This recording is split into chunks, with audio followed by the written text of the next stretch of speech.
Actually में finance की education तो हमको मिलती ही नहीं है। नहीं मिलती है। इंडिया में सेक्स और फाइनेंस दोनों एजुकेशन नहीं मिलती। यस, ठीक है, जो जरूरी है दोनों। हाँ, जो दोनों जरूरी है। लेकिन मुझे ऐसा लगता है कि finance market was well performing when the NDA government was ruling the India. ये एनडीए यूपीए यूपीए हाँ, यूपीए कि पैसा कमाना और पैसा बनाना दोनों डिफरेंस होता है। डिफरेंस ही है। हाँ, तो हम पैसा बनाना चाहते हैं, हाँ, हम पैसा कमाना नहीं चाहते। हाँ, तो पैसा कब बनेगा जब आप धंधा बनाओगे, हाँ, और धंधा कब बनेगा जब आप रेगुलेटेड रहोगे। रेगुलेटेड है। नहीं तो आप पैसा कमा लो और गायब हो जाओ सोशल मीडिया से। कि जैसे गोल्ड अगर बुलिश हो रहा है तो निफ्टी बेरिश हो गई, जी, और निफ्टी बुलिश हो रही है तो गोल्ड बेरिश हो गई। जी।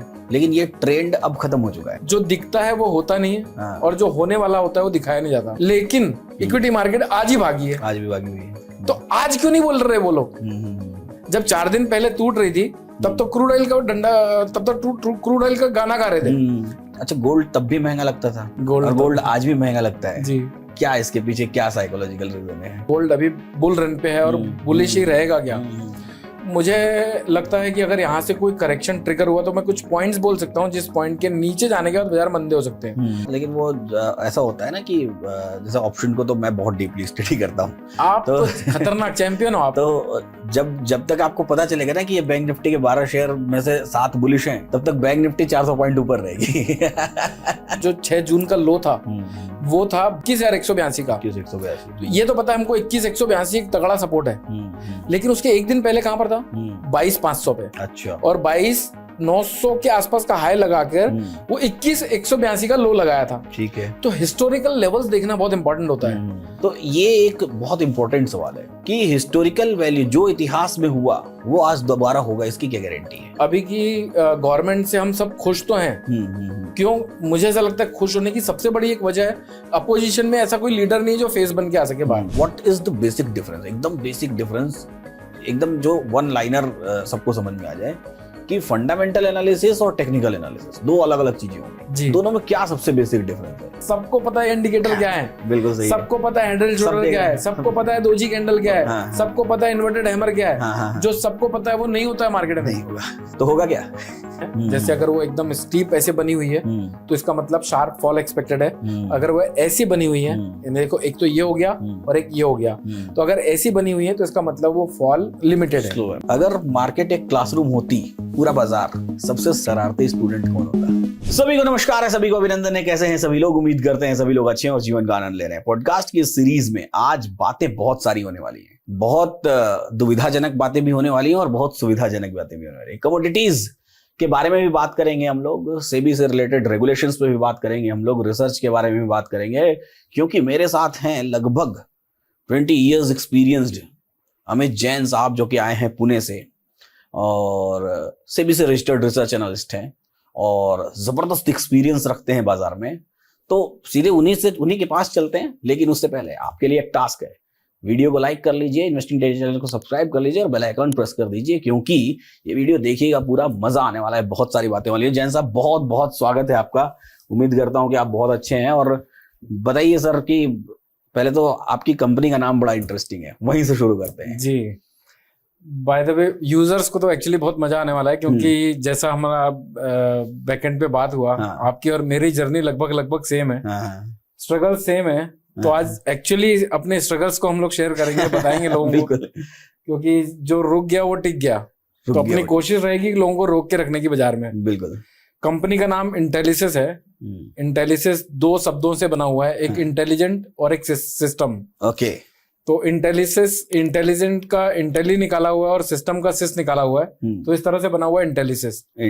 तो इंटेलिसिस वेंचर्स प्राइवेट लिमिटेड। ओके। तो कैसे स्टॉक मार्केट ही क्यों, दूसरा कुछ क्यों नहीं? मेरा विनय जी, मेरा ना बिलीफ है कि अगर बड़ा पैसा बनाना है, यूजुअली स्टॉक मार्केट में हमारे जितने भी लोग आते हैं, उनका सबका बड़ा पैसा बनाने का मन करता है। ऐसा मेरे ख्याल से कोई भी नहीं होगा यहाँ पर जो बड़ा पैसा नहीं बनाना चाहता। तो मेरा ये समझना है कि बड़ा पैसा 3 या 4 रास्तों से ही बनाया जा सकता है। ठीक है। एक तो आप बाबा बन जाओ, बूम बूम बूम, ये समोसा खा ले, कचौड़ी खा ले, ग्रीन चटनी खा ले, उससे तेरा भला होगा। तो वो अपन कर नहीं सकते। नहीं। दूसरा, आप नेता बन जाओ, और नेता का बैकग्राउंड अपन रखते नहीं है।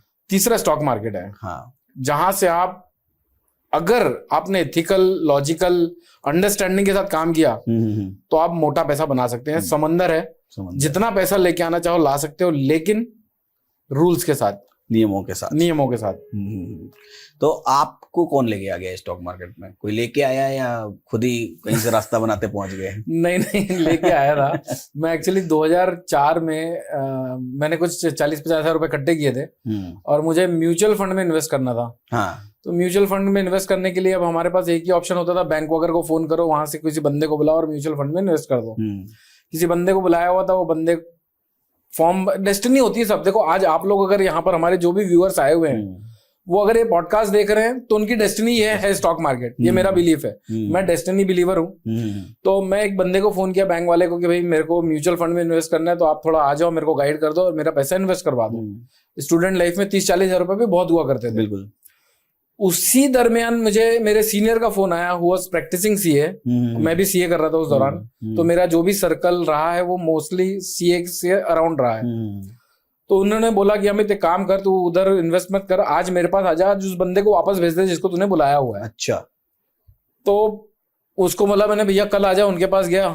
अब अपन मध्य प्रदेश के लोग ना थोड़े मान सम्मान वाले ज्यादा होते हैं कि भाई अपने बड़े सीनियर ने कहा है तो अपने को मान रखना है उनका। बिल्कुल। उनके पास गया तो उन्होंने मुझे बताया कि रिफाइन सोया करके कमोडिटी ट्रेड होती है, उधर पैसा डाल, 30 हजार रुपए डालेगा, 10-12 हजार रुपए आराम से मिल जाएंगे। अच्छा। और हुआ भी ऐसे ही। एक बार प्रॉफिट का चस्का लग गया ना यहाँ पर, तो फिर मार्केट छूटती नहीं है। तब से लेके अभी तक बने हुए मार्केट में पहली बार जो पैसा मिलता है ना, वो हमेशा सबको याद रहता है।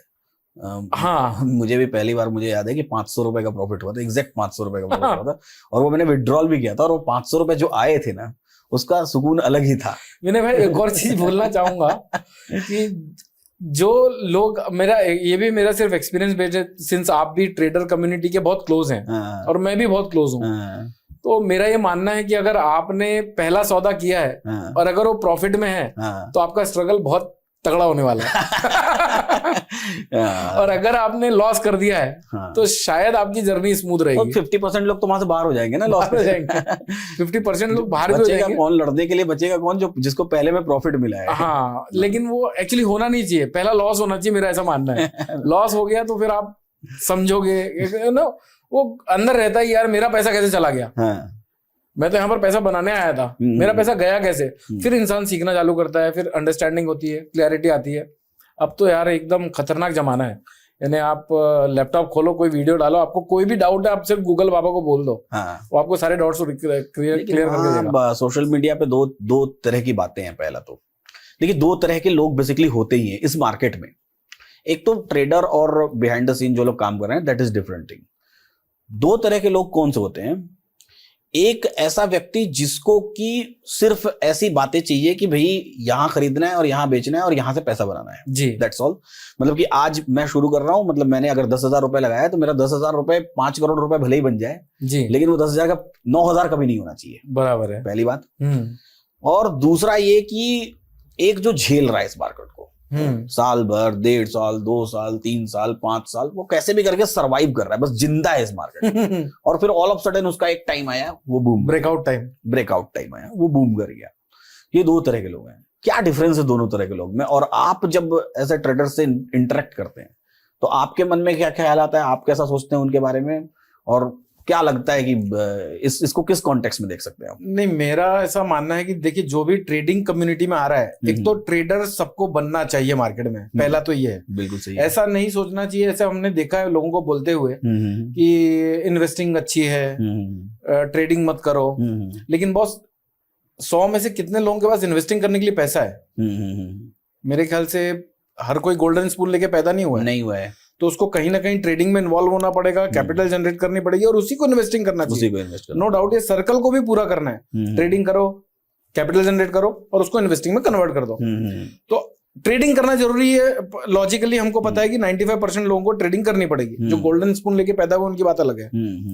तो जो ट्रेडिंग कम्युनिटी है, मेरा ऐसा समझना है कि जो भी ट्रेडिंग करने आ रहा है बाजार में, पहले तो बाजार के साथ एक रिलेशन बनाना चाहिए। ऐसा नहीं कि भाई मैंने पैसा डाल दिया है तो मेरे को ट्रेड लेना ही जरूरी है। या फिर देखियो, हम ना वो सुदर्शन चक्र बोलते हैं, भगवान श्री कृष्ण यूज करते थे। तो सुदर्शन चक्र ऐसा नहीं होता था कि भगवान कभी भी चला रहे हैं उठा के, नहीं, इमरजेंसी सिचुएशन, इमरजेंसी। तो मार्केट को भी हमको ऐसी समझना चाहिए कि भाई जब मेरे को एकदम दिल और दिमाग एक जगह पे रहेगा, इक्विलिब्रियम पॉइंट पे, ब्रेक इवन पॉइंट जिसको बोलते हैं हम, तो जब वहां पर रहेगा वहां पर सौदा लेना चाहिए। लेकिन वो बीईपी, ब्रेक इवन पॉइंट में आने के लिए आपको तैयार होना पड़ेगा पहले। एक जर्नी रहेगी जिसमें पेन्स भी होंगे, अप्स भी होंगे, डाउन्स भी होंगे, सब होगा, लेकिन वो जर्नी को कंप्लीट करना चाहिए। और जर्नी मेरे ख्याल से अगर आपकी तरह मेंटर है कोई, आप भी बहुत अच्छा मेंटरिंग कर रहे हैं लोगों को, तो मुझे लगता है 3 महीना माइंड प्रिपेयर करके आओ कि मेरे साथ जो भी होगा मैं सरवाइव करूंगा। और एकदम छोटा छोटा पैसा कमा लो ना। हाँ, नहीं भी कमाओ, 3 महीने नहीं भी कमाओ, मैं तो कहता हूं कि साल भर भी अगर आप सरवाइव कर गए बिना प्रॉफिट नहीं किया या छोटे मोटे लॉस भी किए जी, तो that is good, but depending upon the age group और किस तरह का ट्रेडर है। जैसे जो एक बात बोली आपने कि 3 तरह के माइंडसेट होते हैं, सबको ट्रेडिंग करनी चाहिए, लेकिन किसको करनी चाहिए ये भी सोचना पड़ेगा। एक हो गया कंजर्वेटिव जी, जिसको फिक्स डिपॉजिट ही करना है, आप करवा भी नहीं सकते। हमारे पिताजी लोग, हमारे दादाजी लोग, या आज भी ऐसे समय में बहुत सारे ऐसे लोग हैं जो कंजर्वेटिव है, जिनको 1 रुपए भी उनको रिस्क पे नहीं चाहिए, वो फिक्स डिपॉजिट भी करेंगे तो सरकारी बैंक में ही करेंगे। एक हो गया। दूसरा हो गया थोड़ा सा उससे मॉडरेट आजकल म्यूचुअल फंड्स में जाना शुरू कर दिए हैं, मॉडरेट आजकल आईपीओस भी खरीदना शुरू कर दिए हैं, मॉडरेट लोग भी आईपीओस खरीदना शुरू कर दिए जी। और तीसरा हो गया एकदम एग्रेसिव, जिसको मतलब सब कुछ चाहिए फास्ट मूवी जी। तो एकदम एग्रेसिव बंदा जो है कि उसको ट्रेडिंग मस्ट करनी चाहिए, उसको जरूर करनी चाहिए। लेकिन मेरे हिसाब से अगर साल भर तक वो सर्वाइव कर रहा है ना, 2 साल तक भी सर्वाइव कर रहा है, बस सर्वाइव कर रहा है, जिंदा है कैसे भी करके, तो किसी न किसी दिन वो बड़ा ट्रेडर बनेगा 100% बनेगा। और ये सर्वाइवल में एक चीज मैं अडर्न करना चाहूंगा, जो नए आते हैं स्पेशली, कर्जे से मत करो, क्योंकि इट्स ऑल अबाउट माइंडसेट। आपने जहां कर्जा लिया, फोकट में तो कर्जा कोई देगा नहीं, ब्याज लेगा, इंटरेस्ट लेगा, वो एक कॉस्ट की लायबिलिटी रहेगी, प्लस कैपिटल लूज करने की डर रहेगा, और उसके बाद आपको प्रॉफिट कमाना है। बिल्कुल सही है। प्लस गवर्नमेंट तो आपसे टैक्सेस पहले ही ले लेगी। ट्रेडिंग का नियम ही यही है ना कि जैसे आप रिसर्च एनालिस्ट हैं, आपने किताबें पढ़ी हैं जी, तो सबसे पहला नियम ये है सरप्लस पैसा जी। मार्केट में कौन सा पैसा आना चाहिए, हमको फिक्स डिपॉजिट भी करना है तो कौन सा पैसे से करेंगे, सरप्लस से करेंगे। मेरे खाने कमाने दवाई के खर्चे सब चीज के बाद वो ऐसा पैसा है जो पैसा कि मुझे फिर यूज में नहीं आने वाला है जी। अब उसको आप जाके इन्वेस्टमेंट या ट्रेडिंग में लगाएं तो दैट इज द थिंग कि वो आपको कहीं आगे बढ़ा सकती है। जी, मैं यहाँ पर थोड़ा सा ऐड करना चाहूंगा। कभी कभी एफडी जो होती हैं, वो कभी इमरजेंसी सिचुएशन, जैसे अब बच्चे की पढ़ाई करनी है या फिर कोई इमरजेंसी सिचुएशन में, जैसे डॉक्टर ने बोला हुआ भाई 1 साल बाद हमको इलाज करना है, वो पैसे को इस्तेमाल नहीं करना है। वो तो उसको रहने दो कि वो हमारा खर्चा हो गया समझ के। उसके अलावा भी जो पैसा बच रहा है उसको आप यहाँ पर इन्वॉल्व कर सकते हो, लेकिन ध्यान रखना चाहिए कि ये जो भी पैसा हम बचाते हैं मेहनत करने के बाद, ये हमारी गाढ़ी मेहनत की कमाई है। गाढ़ी मेहनत की कमाई की डेफिनेशन भी लोगों को नहीं पता। लोग सोचते हैं कि यार मैं सुबह 8 से 6 बजे तक 7 बजे तक काम किया हूँ और उसके बाद खर्चे वर्चे निपटा के मैंने जो बचाया वो गाढ़ी मेहनत की कमाई हो गई। गाढ़ी मेहनत की कमाई वो नहीं होती। गाढ़ी मेहनत की कमाई सपोज आप 1 लाख रुपए महीना कमा रहे हो, ठीक है। आप जब 1 लाख रुपए महीना कमा रहे हो ना, तो आप कुछ ना कुछ ईएमआई के बर्डन रहते हैं। आजकल तो यंगस्टर यार आईफोन भी ईएमआई पे ले रहे हैं। तो जो 1 लाख 2 लाख 3 लाख रुपए कमा रहा है उसके घर ईएमआई पे होंगे, कुछ ना कुछ लाइबिलिटी रहेगी। तो जो भी टैक्सेस देगा वो टीडीएस कटवाएगा, जो भी उसके फिक्स लाइबिलिटी रहेगी वो कटवाने के बाद जो 10-20 हजार रुपए बच रहा है वो एक्चुअली गाढ़ी मेहनत की कमाई है। और उसको आप मार्केट में लगा रहे हो बचाने के बाद, तो आपको कितना कंजर्वेटिव होना चाहिए इनिशियली। बिल्कुल सही है। तो गाड़ी मेहनत की कमाई आप लगा रहे हो, पहले अच्छे से सीख लो। ऐसा नहीं कि वो माइंडसेट से आओ कि भाई 10,000 रुपए 20,000 रुपए 50,000 रुपए लगा दिए मैंने, अब मेरे को तो बस रॉकेट ही बनना है। एलन मस्क भी अगर बना रहे हैं, इन सब चीजों पे काम कर रहे हैं, तो उनके पेन्स किसी ने देखा है क्या? किसी ने नहीं देखा। आज भी ऑफिस में सो रहे हैं वो, बिल्कुल काफी टाइम। बिल्कुल। तो पेन लेने के लिए तैयार हो जाओ, ये माइंडसेट से आओ कि भाई मेरे को 3 महीना 6 महीना 1 साल 2 साल मेहनत करनी ही करनी है, चाहे छोटी कैपिटल हो या बड़ी कैपिटल हो, मेहनत से नहीं भटकना है। रिसर्च एनालिस्ट क्यों बने आप? मैं कभी भी ना गलत काम नहीं करा और ना ही करना चाहता हूँ। तो सेबी के कंप्लायंस थे। मैं 2017 के आसपास आपके रजिस्ट्रेशन कंपलसरी हो गए थे। और मैं रिसर्च में तो 2000 मेरी एक्चुअली अपब्रिंगिंग ही रिसर्च से हुई है। I have been trained by person who was a partner of Ketan Parekh. हालांकि अभी अपने से कोई वैलिडेशन मांगे इस बात का तो शायद नहीं दे पाएंगे, क्योंकि वो समय डिजिटलाइजेशन नहीं था इतना। आज आपके बारे में अगर कोई गूगल में डालेगा तो 1000 page, 2000 page, 5000 page, 1 lakh page खुल जाएंगे। बिल्कुल सही है। लेकिन वो टाइम पर इतना नहीं था। तो जब मार्केट में मैं एज ए एनालिस्ट मेरी पैदाइश हुई, तो मैंने ट्रेडिंग भी की, मैंने लोगों को हेल्प भी की, मैंने रिसर्च प्लान्स भी बेचे, मैंने आर्टिकल्स भी लिखे, मैं काफी चीजें इंटरनेट पे पब्लिश भी करता था। तो एक चीज समझ में आई कि मैं गाइड अच्छा कर देता हूँ लोगों को। तो जो अगर अपने को गाइड करना है तो कहीं ना कहीं मेरे ख्याल से ना इस दुनिया में सबसे ज्यादा दुखी लोग हैं अनाथ लोग, जिसके माँ बाप नहीं है। तो मैं ये समझता हूँ कि अगर हम रजिस्टर्ड हैं तो एज ए पेरेंट्स हमारा सेबी हमारा काम कर रही है। कहीं कोई गलती करेंगे तो ऐसा नहीं कि सेबी हमको सीधे फाइन ठोकेगी या फिर डंडा पीछे लेके भागेगी। वो हमको गाइड करती है सेबी कि आपने ये करना है, ये नहीं करना है। तो मैं उस फिल्टर में रहना चाहता था। बिल्कुल सही है। एक तो अपनी सेल्फ रिस्पॉन्सिबिलिटी हो गई, दूसरी रेगुलेटर की रिस्पॉन्सिबिलिटी हो गई। रेगुलेटर भी है हमारे पीछे जो हमको ध्यान रखने वाला है। हाँ, कि भाई मैं कहीं पर भी कुछ भी बोल रहा हूँ तो मुझे मालूम है कि I am allowed to speak about it. ऐसा नहीं कि कोई भी रैंडम बंदा आके कुछ भी बोल रहा है। बिल्कुल। तो मैं चाहता था कि भाई मैं रेगुलेटेड रहूं हर चीजों में। कोशिश हमारी अभी तक यही रही है कि हम कभी कोई जाने अनजाने में अगर कुछ गलती हो रही होगी हमसे या हुई होगी तो मुझे नहीं पता, लेकिन कोशिश हमने ये की कि हमसे कंप्लायंस ब्रीच ना हो। बिल्कुल सही है, बिल्कुल सही। क्योंकि देखो विनय जी, जब दो तरीके से पैसा बनता है लोगों का। एक आपने वो तेलगी की सीरीज देखी होगी। हाँ बिल्कुल देखी है, जिसमें उनका डायलॉग है, उससे मैं प्रभावित हुआ वो सीरीज देखने के बाद। हालांकि मेरा माइंडसेट भी वैसी है कि पैसा कमाना और पैसा बनाना दोनों डिफरेंस होता है। डिफरेंस ही है। तो हम पैसा बनाना चाहते हैं, हम पैसा कमाना नहीं चाहते। तो पैसा कब बनेगा? जब आप धंधा बनाओगे। और धंधा कब बनेगा? जब आप रेगुलेटेड रहोगे। नहीं तो आप पैसा कमा लो और गायब हो जाओ सोशल मीडिया से। नहीं, रेगुलेटेड रहना तो रेगुलेटेड नहीं है तो फिर तो बंदूक लेके खड़े हो जाए ना बैंक के अंदर। जी। तो वो भी तो नॉन रेगुलेटेड काम है। तो वो समझना बहुत जरूरी है कि हम जो भी कर रहे हैं वो किस दायरे में कर रहे हैं, हमारा दायरा क्या है। दायरा क्या है, पैसा बनाने का भी क्या दायरा है। तेलगी का पैसा बनाने का दायरा नहीं था। देखो वो जो कर रहे थे वो एक अलग सिस्टम था। मैं उस सिस्टम की बात ही नहीं कर रहा। मैं उस जोन पे वो गलत कर रहे थे, सही कर रहे थे, उससे अपना मतलब नहीं है। लेकिन उनका जो माइंडसेट था, देखो हर जगह ना अपने को प्लस भी दिखेगा, माइनस भी दिखेगा। अपना फोकस प्लस को एक्सेप्ट करो, माइनस को रिजेक्ट करो। बिल्कुल सही है। तो मैंने वहां पर उनसे वो डायलॉग सीखा। तो सिर्फ वो आप इक्विटीज में ही रिसर्च करते हैं या कमोडिटीज में भी रिसर्च करते हैं, कैसा होता है? तो मैं नंबरों पे ज्यादा फोकस करता हूँ और आप भी नंबरों के खिलाड़ी हैं। मैं तो सिर्फ नंबर्स पे ही फोकस करता हूँ। नंबर्स पे ही फोकस करते हैं। तो चाहे वो किसी चीज के भी नंबर हो, चाहे क्रिप्टो के नंबर हो, चाहे इक्विटीज के नंबर हो, चाहे ऑप्शंस के नंबर हो, चाहे कमोडिटीज के नंबर हो, मैं नंबरों के साथ जुड़ा हुआ हूँ। ओके, तो ये रिसर्च कैसे करते हैं? मैं मतलब बेसिकली अब क्रक्स पे आते हैं, मतलब अंदर की बात आपसे निकालते हैं, क्योंकि जरूरी इनको देखना है कि शुरू कहाँ से होती है रिसर्च। मैं कैसे शुरू करूं? मुझे रिसर्च करना है, मैं कैसे शुरू करूं रिसर्च? सबसे पहले तो स्क्रीन को कंटिन्यूस देखना चाहिए। बिल्कुल। स्क्रीन को जब आप कंटिन्यूस देखते हैं ना तो एक अलग ही रिलेशन बन जाता है हमारा स्क्रीन के साथ। बिल्कुल सही है।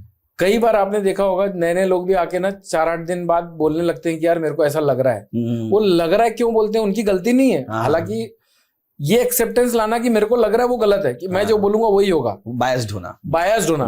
लेकिन एक रिलेशन बन जाता है स्क्रीन के साथ कि बॉस ये मार्केट अब तेज होगी या फिर अब मंदी होगी या फिर अब भागने वाली है या फिर अब टूटने वाली है। तो रिलेशन बनाना चाहिए पहले, और रिलेशन को फिर कैरी फॉरवर्ड करना चाहिए आगे। गोल्ड की प्राइसेस अभी कहाँ चल रही हैं? गोल्ड आज तो अच्छा खासा भागा हुआ है। आज करीब 77,350 का रेट है।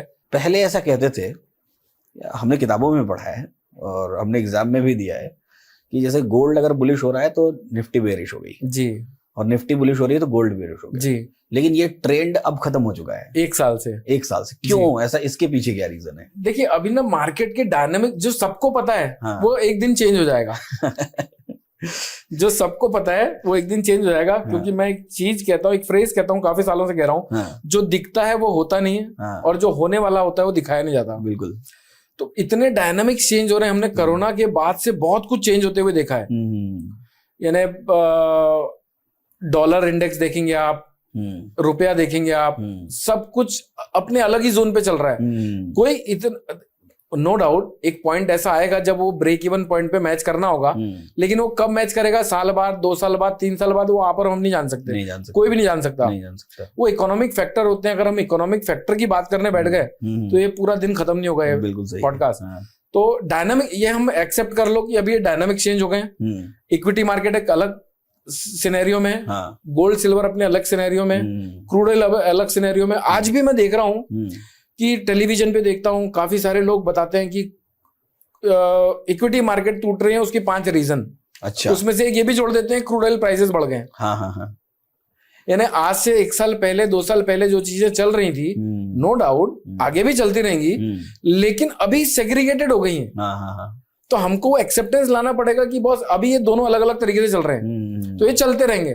तो आप जो बोल रहे हो लोगों को कि भाई क्रूड ऑयल प्राइसेस बढ़ गए इसलिए इक्विटी मार्केट टूट रही है, आज आप देखो आज का रेट, आज 22 तारीख पे खड़े हैं, 22/11/2024 में, ठीक है। क्रूड ऑयल आज $72 के आसपास चल रहा है, लेकिन इक्विटी मार्केट आज ही भागी है, आज भी भागी हुई है। तो आज क्यों नहीं बोल रहे वो लोग? जब 4 दिन पहले टूट रही थी तब तो क्रूड ऑयल का डंडा, तब तो क्रूड ऑयल का गाना गा रहे थे कि क्रूड बढ़ा हुआ है इसलिए इक्विटी टूट रहा है। तो मेरे ख्याल से आज का जो सिनेरियो, आज की जो डायनामिक्स है, बहुत चेंज हो चुके हैं। अब अभी हमें प्रेजेंट सिनेरियो में इन सब चीजों को सेग्रीगेट करके शॉर्ट टर्म में पैसा नहीं बनाया जा सकता, लॉन्ग टर्म के प्रोस्पेक्ट बनाए जा सकते हैं इकोनॉमिकल फैक्टर को कंसिडर करके। लेकिन अभी तो सबको अलग अलग रखिए और मार्केट के डायनामिक्स को, जैसे मार्केट चेंज हो रहा है वैसे अपने आप को चेंज कर लो। बिल्कुल सही। 2004 में अपना पहला ट्रेड लिया था जी।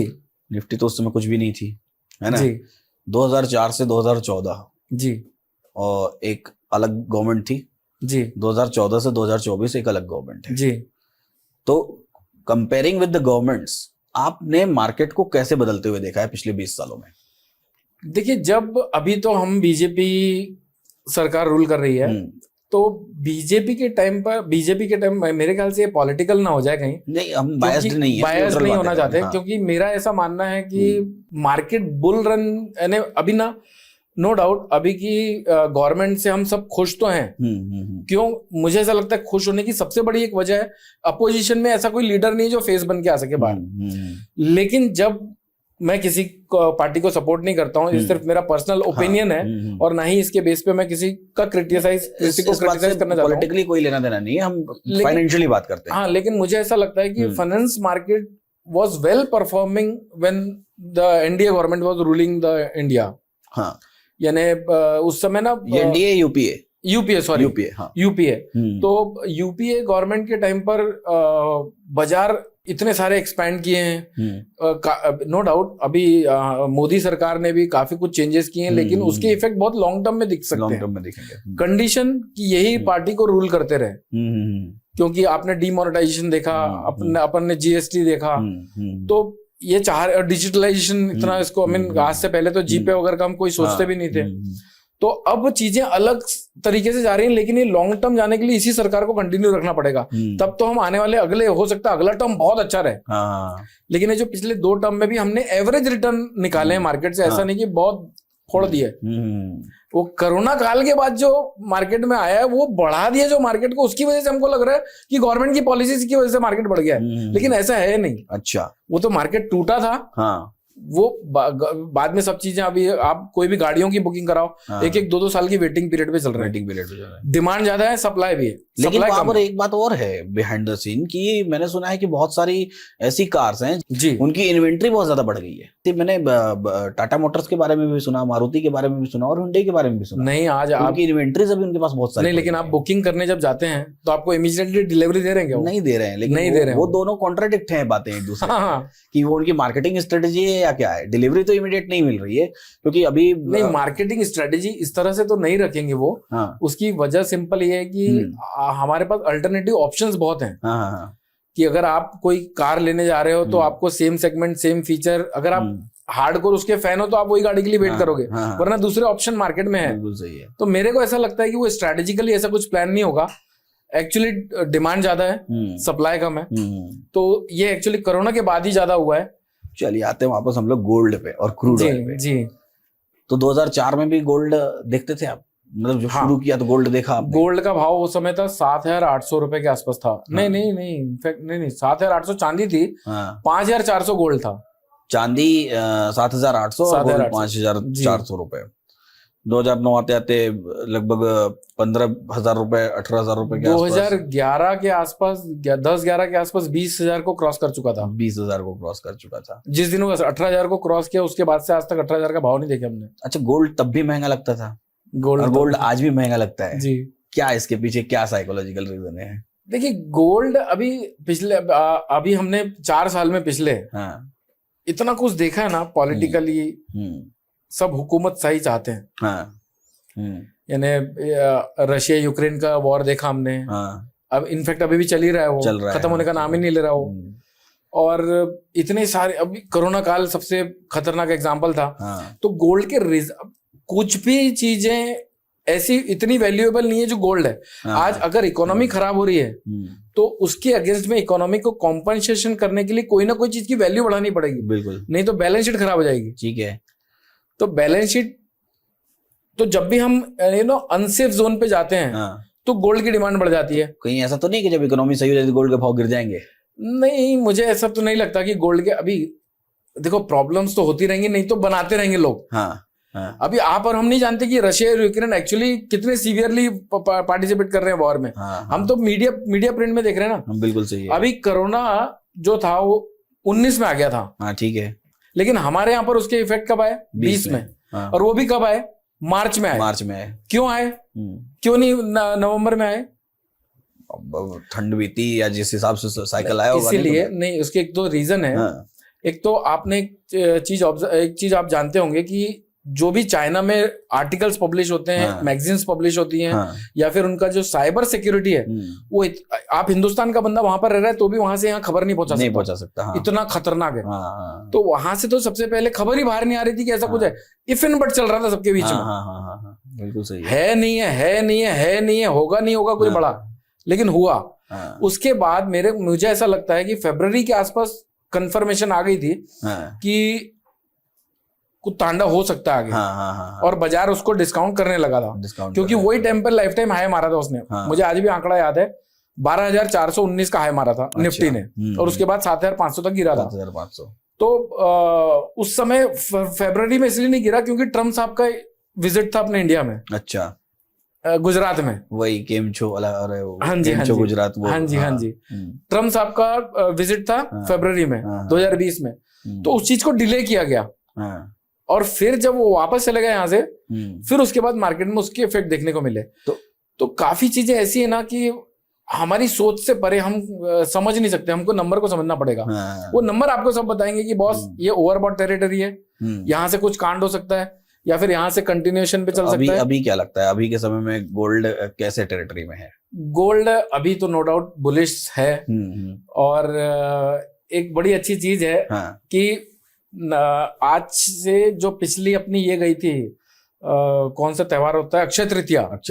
दिवाली के जो पहले होती है, तब वो टाइम पर बाजार में बोल लो या फिर प्रिंट मीडिया में बोल लो, ऐसे आर्टिकल्स आए थे कि gold is likely to touch 80,000 rupees. तो उस समय भाव चल रहा था 75,000 रुपए। आज 77,000 रुपए हम खड़े हुए हैं। इनफैक्ट ये भाव जो है ये यहाँ से और 8,000 रुपए ऊपर होना चाहिए। आई थिंक यहाँ 79,000 के आसपास टच करके आया कुछ प्राइस गोल्ड। 78,900 कुछ का भाव आया लगाया। लेकिन एक्चुअल भाव ये होना चाहिए हमारा 86,000। ये कैसे इवेल्युएट कर रहे हैं आप? हमने इंपोर्ट ड्यूटी कम कर दी। ठीक है। 9% से बाजार टूट गया। 9% अगर वो पॉलिसी बाहर नहीं आती थी तो आज के भाव में 9% जोड़ लो आप। अच्छा, लेकिन ये तो इंटरनेशनल मार्केट और इंडियन मार्केट दोनों कनेक्ट होके एक साथ ही चलते हैं ना? हाँ, कनेक्ट होके साथ में चलते हैं। लेकिन अगर इंपोर्ट ड्यूटी कम हो गई है तो हमारे जो गोल्ड हमारे बाहर देशों से जो आ रहा है उसकी परचेस कॉस्ट कम हो गई। परचेस कॉस्ट कम हो गई। तो मैं ये कह रहा था कि जो आर्टिकल छपे थे 80,000 रुपए के, उस समय 75,000 रुपए का रेट था गोल्ड का। अब किसी ने 75,000 रुपए में उस समय खरीदा होगा उन आर्टिकल्स को देखकर, तो भी आज वो प्रॉफिट में नहीं होगा। तो क्या लगता है आपको, गवर्नमेंट की पॉलिसी में इंपोर्ट ड्यूटी आगे और कम हो सकती है क्या?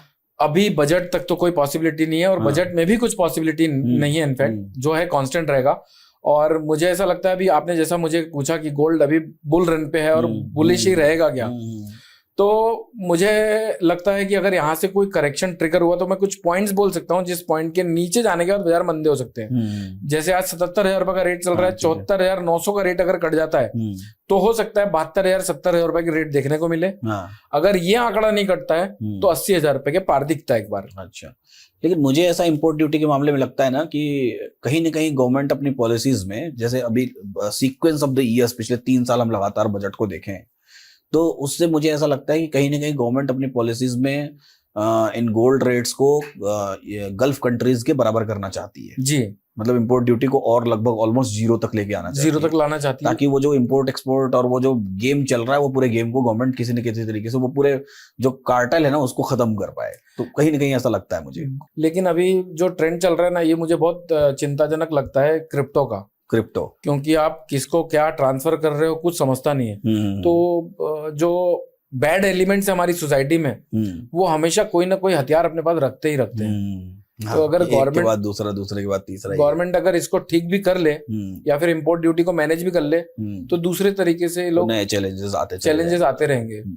चलिए वापस आते हैं हम लोग, अब थोड़ा इक्विटी के बारे में बातें कर लेते हैं।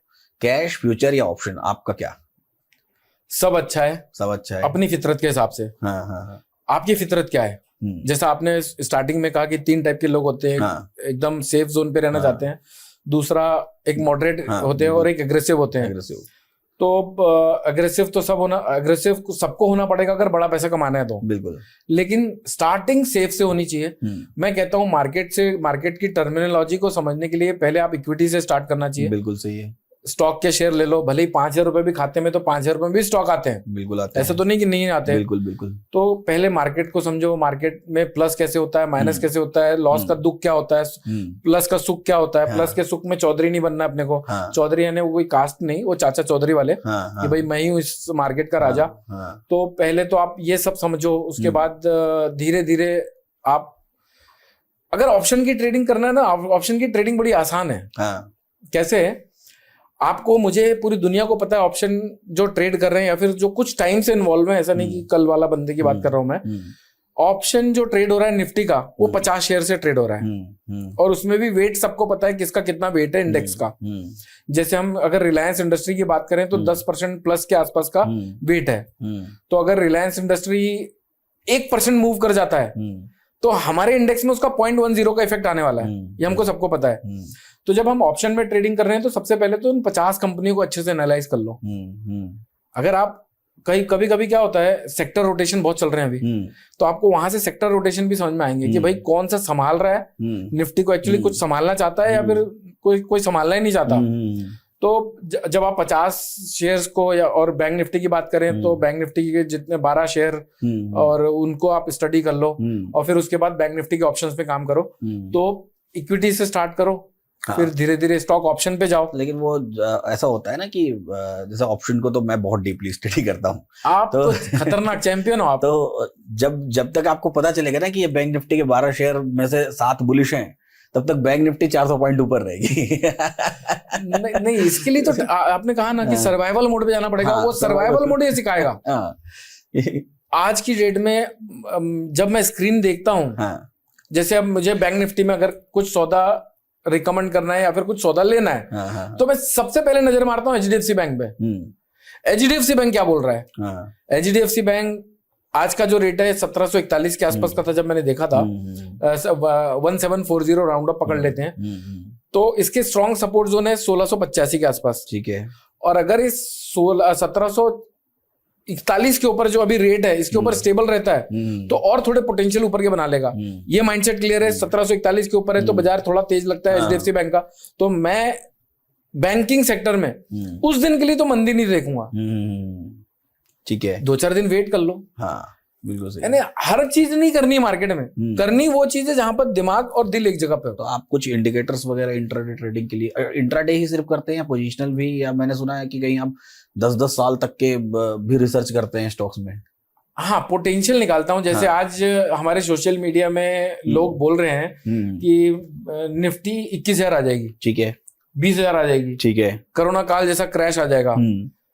वो कब आएगा, कब तक वैलिड है, ये निकालना जरूरी होता है। बिल्कुल सही है। तो मुझे ऐसा लगता है कि जब तक ये 24,500 के नीचे है तब तक बाजार गिरावट को दिखा सकते हैं, लेकिन उसको क्लोज होने के लिए 23,135 के नीचे क्लोज होना पड़ेगा। ठीक है, तब वो गिरावट कंटिन्यू रह सकती है। ये हमारे सोशल मीडिया और इंटरनेट पे कोई नहीं बोल रहा है। लोग रैंडम बाजार टूटना चालू हुआ। 23,135 ये कैसे लेवल कैसे कैलकुलेट किया आपने? ये तपस्या है। तपस्या है। पिछले 20 साल से मार्केट में काम कर रहे हैं, मार्केट को ऑब्जर्व किए। एक बड़ा अच्छा एग्जांपल बताता हूँ। अब आपने बोला है आंकड़ा कैसे, तो मैं बताता हूँ। निफ्टी का जब मोदी साहब जीते थे बाजार में, उसके बाद जो 6 जून का लो था वो था 22,182 का। ठीक है, नहीं सॉरी 21,182 का। 21,182। तो ये तो पता है हमको 21,182 एक तगड़ा सपोर्ट है। लेकिन उसके एक दिन पहले कहां पर था? 22,500 पे। अच्छा। और 22,900 के आसपास का हाई लगाकर वो 21,182 का लो लगाया था। ठीक है। तो हिस्टोरिकल लेवल्स देखना बहुत इंपॉर्टेंट होता है कि हमने जो मोदी सरकार आने के बाद जो जर्नी देखी है, अगर उसको पूरा इंगल्फ करना है उसको, या फिर बाजार को बहुत टूटना है, तो इन सबको इनवैलिड करना पड़ेगा पहले। तो ये एक बहुत इंपॉर्टेंट सवाल है कि हिस्टोरिकल वैल्यू जो इतिहास में हुआ वो आज दोबारा होगा, इसकी क्या गारंटी है? दोबारा होगा ये तो मैं बोल ही नहीं रहा हूं। अगर देखो, अगर उन लेवल को काटा तो हो सकता है। अच्छा, नहीं काटा तो नहीं होगा। नहीं होगा मतलब जो इतिहास में जो लो है जी, उस लो के नीचे टूटा तो बहुत गिरावट आ सकती देखो, है। आप हर कोई जानता है आजकल तो इतना कुछ इंटरनेट पे अवेलेबल है। रिट्रेसमेंट थ्योरी होती है। हाँ बिल्कुल सही है, रिट्रेसमेंट। तो अगर वो रिट्रेसमेंट थ्योरी को भी आप अप्लाई करते हो, टेक्निकल में ना कैंडल स्टिक जो पढ़ाते हैं, मान लीजिए एक चीज 100 रुपए से 200 रुपए हुई है। ठीक है। उसकी एक कैंडल बनी, ठीक है, ब्लू वाली और ग्रीन वाली। कुछ लोग नहीं तो बोलते हैं, जिसने ग्रीन देखा है ना, जो पुराने चावल है वही जानते हैं कि ब्लू भी होती है, ग्रीन भी होती है। लेकिन कुछ लोग उसको ब्लू ही जानते हैं या फिर ग्रीन ही जानते हैं कि ग्रीन ही होती है। मान लेते हैं हम 100 रुपए से 200 रुपए कोई चीज हुई है। ठीक है। अब अगर वो 200 रुपए का टॉप लगा के 150 रुपए को क्रॉस कर रही है, इसका मतलब वो बेरिश मोड पे जा रही है, क्योंकि 50% से ज्यादा वो तोड़ने का पोटेंशियल बना लिए। बिल्कुल सही है। और अगर उसने पहले वाली जो 100 रुपए से 200 रुपए हुई थी और वापस से 100 रुपए के घर को काट दिया, इसका मतलब है फॉल्स रैली थी। मतलब वो फेक रैली थी, फेक रैली थी। और इस कैंडल ने जो तोड़ रही है कैंडल 100 से 200 से 100 आके, वो इस पैटर्न को इंगल्फ कर रही है। तो ये कैंडल स्टिक हो गया। मैंने आपको उसको हिस्टोरिकल के तरीके से बताया। अच्छा। तो अगर हिस्टोरिकल लेवल्स कट रहे हैं तो कहीं ना कहीं पैटर्न इंगल्फ हो जाते हैं। हाँ। तो उन पैटर्न को हमको ध्यान रखना है। रैली बाजार में आई हुई थी, वो रैली कंप्लीटली एग्जॉस्ट हो गई है, या फिर वो सिर्फ वो सोच खत्म हो चुकी है मार्केट में। ये एग्जैक्ट वर्ड है कि बाजार में अब वो सोच खत्म हो गई तेजी वालों की। हाँ, तेजी वालों वो सोच खत्म हो चुकी है। अब सब नए सिरे से सोच रहे हैं, फेज बदल चुका है बाजार का, नया फेज है। ठीक है। एक इंडेक्स होता है, इंडेक्स मतलब निफ्टी हो गई, बैंक निफ्टी हो गई। अभी तो बैंक निफ्टी बेचारी वीकली से आ गई मंथली में। ठीक है। तो क्या आ गई बता दीजिए, दर्शकों को थोड़ा मजा आ जाएगा, नहीं तो वो सोचेंगे कि यार नहीं, बैंक निफ्टी मतलब वीकली उसके कॉन्ट्रैक्ट्स खत्म हो चुके हैं, वो मंथली कॉन्ट्रैक्ट सिर्फ रहेंगे। हाँ। और निफ्टी के वीकली कॉन्ट्रैक्ट्स रहेंगे। सीधा बात है, इनका स्वर्गवास हो चुका, स्वर्ग देवलोक हो चुके हैं अब वीकली कॉन्ट्रैक्ट्स के होना, और वो होना भी था, कभी नहीं मिलेंगे। अच्छा ठीक है, वो तो एक डिफरेंट चीज होगी जी। लेकिन इंडेक्स हम होना क्यों जरूरी है मार्केट में? इंडेक्स क्यों होना जरूरी है? देखिए, इंडेक्स के बेस पे ही हम इकोनॉमिक को इवेल्युएट करते हैं। नहीं तो आप जैसे कि अब इसको कौन से एग्जांपल से अपन बोल सकते हैं, बेंचमार्क कि भाई क्या परफॉर्मेंस चल रही है। आज हम इन्फ्लेशन के आंकड़े क्यों निकालते हैं, आज हम जीडीपी के आंकड़े क्यों निकालते हैं, आज हम non farm payroll unemployment rate को परसेंटेज में क्यों देखते हैं। सबसे सीधी बात है, आज हम अपने मार्क्स को इवेल्युएट करने के लिए हमको हमारे स्कूल में कितने परसेंट आए वो बताया करते थे। बिल्कुल, कि भाई 12वीं में तेरे कितने परसेंट थे, 10वीं में कितने परसेंट थे, बोर्ड में क्या रहा तुम्हारा रिजल्ट। तो कहीं ना कहीं इवेल्युएशन के लिए, बेंचमार्क सेट करने के लिए इंडेक्स फंड बनाया गया है। और इंडेक्स फंड में वही, अब हम निफ्टी की अगर बात करें तो निफ्टी 50 नाम से ही बताती है कि भाई 50 स्टॉक होते हैं इसमें। तो वो 50 कंपनीज जो हैं, वो 50 कंपनीज कैसे परफॉर्म कर रही है वो जानने के लिए हमने इंडेक्स बनाया हुआ है। ठीक है। तो यानी कि एक बेंचमार्क सेट करेंगे और इस बेंचमार्क के अगेंस्ट हम अपनी इन्वेस्टमेंट को देखेंगे जी, कि ये इन्वेस्टमेंट उसको बीट कर पा रही है या उससे नीचे रह रही है। राइट, बिल्कुल सही है। अच्छा, what is the basic difference? एकदम बेसिक डिफरेंस, एकदम जो वन लाइनर सबको समझ में आ जाए कि फंडामेंटल एनालिसिस और टेक्निकल एनालिसिस दो अलग अलग चीजें होंगी, दोनों में क्या सबसे बेसिक डिफरेंस है? मेरा इसमें तीसरा ओपिनियन है। हाँ ठीक है, बताइए। साइकोलॉजी। साइकोलॉजी, हाँ। क्योंकि देखिए मैंने और एक दो जगह कहा है ये एग्जाम्पल, हाँ। कि हमारी बॉडी जो है वो जिम में नहीं बनती, हमारी बॉडी किचन में बनती है। अच्छा। तो 70% हम जो खा रहे हैं वो हमारा बॉडी वैसा रिस्पॉन्ड करेगा। तो जो मार्केट में हम काम कर रहे हैं, मार्केट में टेक्निकल फंडामेंटल 1 लाख दिमाग 10 लाख दिमाग रोज लगे हुए मार्केट में, आपको उनसे जीतना है। तो पहले तो आपको राइट माइंडसेट रखना पड़ेगा। हाँ। क्योंकि आपको, यानी आप समझ लो, आप अगर मार्केट में प्रॉफिट बना रहे हो तो आप उन 1 लाख लोगों को हरा रहे हो। या ऐसा कह सकते हैं कि उन 1 लाख लोगों में से 10,000 लोग किसी तरफ हैं, 20,000 लोग किसी तरफ है, 30,000 लोग किसी तरफ है, जिस तरफ सबसे ज्यादा लोग हैं आप उनके साथ खड़े हैं। यस, है ना, ऐसा कह सकते हैं। तो बाजार में पहले तो साइकोलॉजी होगी, और उसको सपोर्टिंग, जैसे हम फिल्म देखते हैं उसमें क्यों एक हीरो होता है, एक साइड हीरो होता है, एक उसका हीरोइन होती है, ये सब एक मिलके कंबाइन चीजें बनाते हैं। हाँ। वैसे ही हमको मार्केट में भी जब पार्टिसिपेट करना है तो टेक्निकल फंडामेंटल मेरा ऐसा व्यू है कि फंडामेंटल जो होता है ना, वो बाजार सबसे अपने आप को पहले एडवांस में प्रिपेयर एब्जॉर्ब करके चलता है। हाँ। कि ये होने वाला है, बाजार को सब पता है। हाँ। इसीलिए तो मैं आंकड़ों पे ही, आप भी आंकड़ों पे ही, सबको पता है। जैसे क्या होता है, इसमें एक बड़ा मजेदार एग्जांपल है कि जैसे मान लीजिए कि मेरे घर में शादी पड़ी है जी, तो पहली बात कि लड़का हो या लड़की हो, जब वो हो गया है 24-25 साल का, तो पता है शादी तो अब पड़ेगी जी। हो सकता है इस साल वो पड़े या अगले साल पड़े। दूसरी बात कि शादी पड़ने के बाद मैं आपके पास गया शादी का कार्ड लेके, ठीक है, और मैंने बोला कि जैन साहब आप मेरे सबसे खास व्यक्ति हैं और सबसे पहले मैं आपको कार्ड दे रहा हूँ और सबसे पहले मैं आपको बता रहा हूँ कि शादी पड़ी हुई है जी।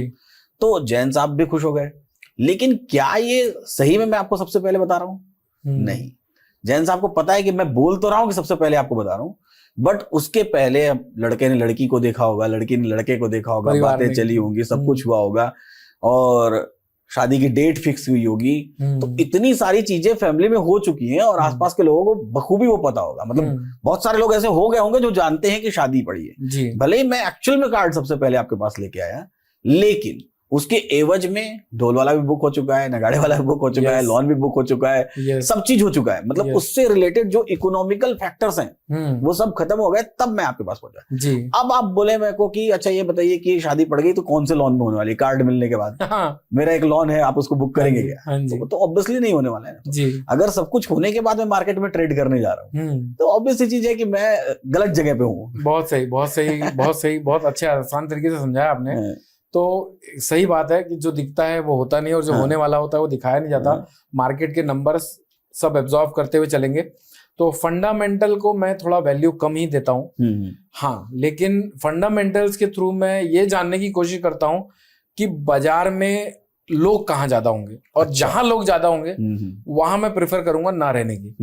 क्योंकि जैसा आप हम सब जानते हैं 93% लोग पैसा खो रहे हैं इस बाजार में, तो वो खोने वाले रॉन्ग डायरेक्शन में बैठेंगे। तभी क्यों खो रहे हैं 93%? 1 का 10। अच्छा, 1 का 10 चाहिए सबको, 1 का 10 चाहिए सब लोगों को। यानी मेहनत नहीं करनी है, डिसिप्लिन फॉलो नहीं करना है। यार गर्लफ्रेंड के साथ शॉपिंग मॉल में जाएंगे, मूवीज देखने जाएंगे, कहीं पर कॉफी पीने जाएंगे, घंटों बर्बाद कर देंगे और उससे सिर्फ सुकून मिलेगा उनको। नो डाउट वो सुकून भी जरूरी है, लेकिन उस सुकून का भी डेफिनेशन होना चाहिए। लेकिन मार्केट में आने के बाद मार्केट में सबको ऐसा है कि बस मैंने कोई ट्रेड लिया है तो वो लॉस में नहीं जाना चाहिए, सिर्फ प्रॉफिट में जाना चाहिए और वो भी बम्पर प्रॉफिट देना चाहिए। अच्छा, ऐसे कैसे हो सकता है? हाँ, लाख रुपए का 1000 नहीं चाहिए, लाख रुपए में 1000 रुपए नहीं चाहिए उनको। लाख रुपए में 10,000 चाहिए, 15,000 चाहिए, 20,000 चाहिए। कई लोग तो ऐसे भी मिलेंगे कि यार लाख रुपए में मेरे को मंथली 30-40% एक्सपेक्टेड है। ऐसे थोड़ी ना होता है। एक्चुअल सही रिटर्न क्या होना चाहिए? मतलब इसका तो कोई मेरे को डेफिनेशन ही मिल रही है कि मेरे पास लाख रुपए तो मेरे को महीने में मिलना कितना चाहिए? देखिए, आइडियली अगर मैं ये बोलूं कि वॉरेन बफे साहब का जो एवरेज ROI रहा है 19 पॉइंट समथिंग का रहा है, 19% साल का। हाँ, तो अगर वॉरेन बफे साहब 19% में सेटिस्फाइड है, तो हम कौन सी खेत की मूली है? और हम उनको अपना आइडियल मानते हैं। जब भी कुछ होगा तो हम उनकी तस्वीरें स्टेटस में लगाएंगे, सोशल मीडिया में उनके कोट्स को रेफर करेंगे। तो बॉस, उनका आइडियल जो ROI रहा हुआ है, तो आप उसको आइडियल मान लो। तो सोशल मीडिया पर आप हैं? हाँ हूँ सोशल रील्स वगैरह देखते हैं? रील्स देखता हूँ, बिल्कुल देखता हूँ। मीम्स वगैरह भी देखते हैं? जी बिल्कुल देखता हूँ। कोई मीम रिसेंट मार्केट से रिलेटेड जो बहुत मजेदार लगी हो? हाँ देखा मैंने, कल ही देखा। बड़ी फनी रील थी। एक बंदा अपने ट्रेडिंग रूम से बाहर निकल रहा है, ठीक है, मस्त एकदम गॉगल शॉगल लगा के, और बाहर निकल रहा है। उसको कैमरामैन, मीडिया वाले, ऐसा उसके आसपास के लोग उसको ऐसा बता रहे हैं कि भाई तू एकदम सेलिब्रिटी है। अच्छा। बाहर निकलता हुआ उसको माइक वाइक लेते हुए, और सामने लिखा हुआ है 50,000 रुपए, 50,000 रुपए से 50,000 रुपए, ऐसा कुछ तो भी लिखा हुआ था रील में। 50,000 रुपए बनाए। और जैसे ही वो आगे बढ़ता है तो देखता है साइकिल है उसकी, वो साइकिल में बैठता है, निकलता है, और आखिरी में लिखा हुआ होता है कि 5 लाख रुपए से बनाए 50,000 रुपए। तो ये फनी रील्स थी। तो इस तरह की ये तो खैर लोगों को डिस्करेज करती है ऐसी रील। लेकिन कई ऐसी भी रील्स हैं जहां पर लोग एकदम कैश लेके बैठे हुए हैं। भाई ट्रेडिंग में कैश कहाँ से आ रहा है इनके पास? कैश लेके बैठे हुए बता रहे हैं कि देखो मैंने ट्रेडिंग से कमाया है। मैंने भी देखा बेड पे कैश वैश रख, बेड पे कैश रख लेते हैं, कैश शो ऑफ करना, शो ऑफ कर लेते हैं। वो सब गलत है। तो आपके जो ऑडियंस होते हैं, आपको जो देखने वाले लोग होते हैं, उनको कभी बताया नहीं आपने कि आप कौन सी कार से चलते हैं, या कैसे घर में रहते हैं, या कौन से होटल में जाते हैं? नहीं, यूजुअली तो मैं नहीं बताता हूँ। लेकिन वो अब कभी कोई वीडियो शूट कर रहा हूँ, जैसे कल मैंने एक रील डाली थी, उसमें अगर गाड़ी का स्टीयरिंग दिख गया होगा तो एक अलग बात है, क्योंकि मैं उसमें पीछे लेटा हुआ था। मुझे पुणे से ट्रेवल करना था, तो मैं पीछे बेड बना के लेटा हुआ था, उसमें दिख रही होगी तो अलग बात है। लेकिन पर्पसली ऐसा नहीं कि जाके फोटो खिंचवा रहे हैं। माइक्रो इकोनॉमिक इंडिकेटर्स, जैसे वेंसडे के दिन शायद क्रूड ऑयल के लिए कोई डेटा आता है, ओपेक वगैरह का जी। थर्सडे के दिन अमेरिका में जॉब वगैरह इन्वेंट्री डेटा आता है। तो ये कैसे इम्पैक्ट डालते हैं कमोडिटीज पर? और बड़ा इम्पैक्ट मैंने सुना है कि उस पर्टिकुलर टाइम पर बड़े शार्प मूव्स भी आते हैं। ऐसा क्यों होता है? और क्या इसमें हमको ट्रेड्स में एंटर करना चाहिए? क्या उसको प्रेडिक्ट करके ट्रेड्स में एंटर करना चाहिए? नहीं।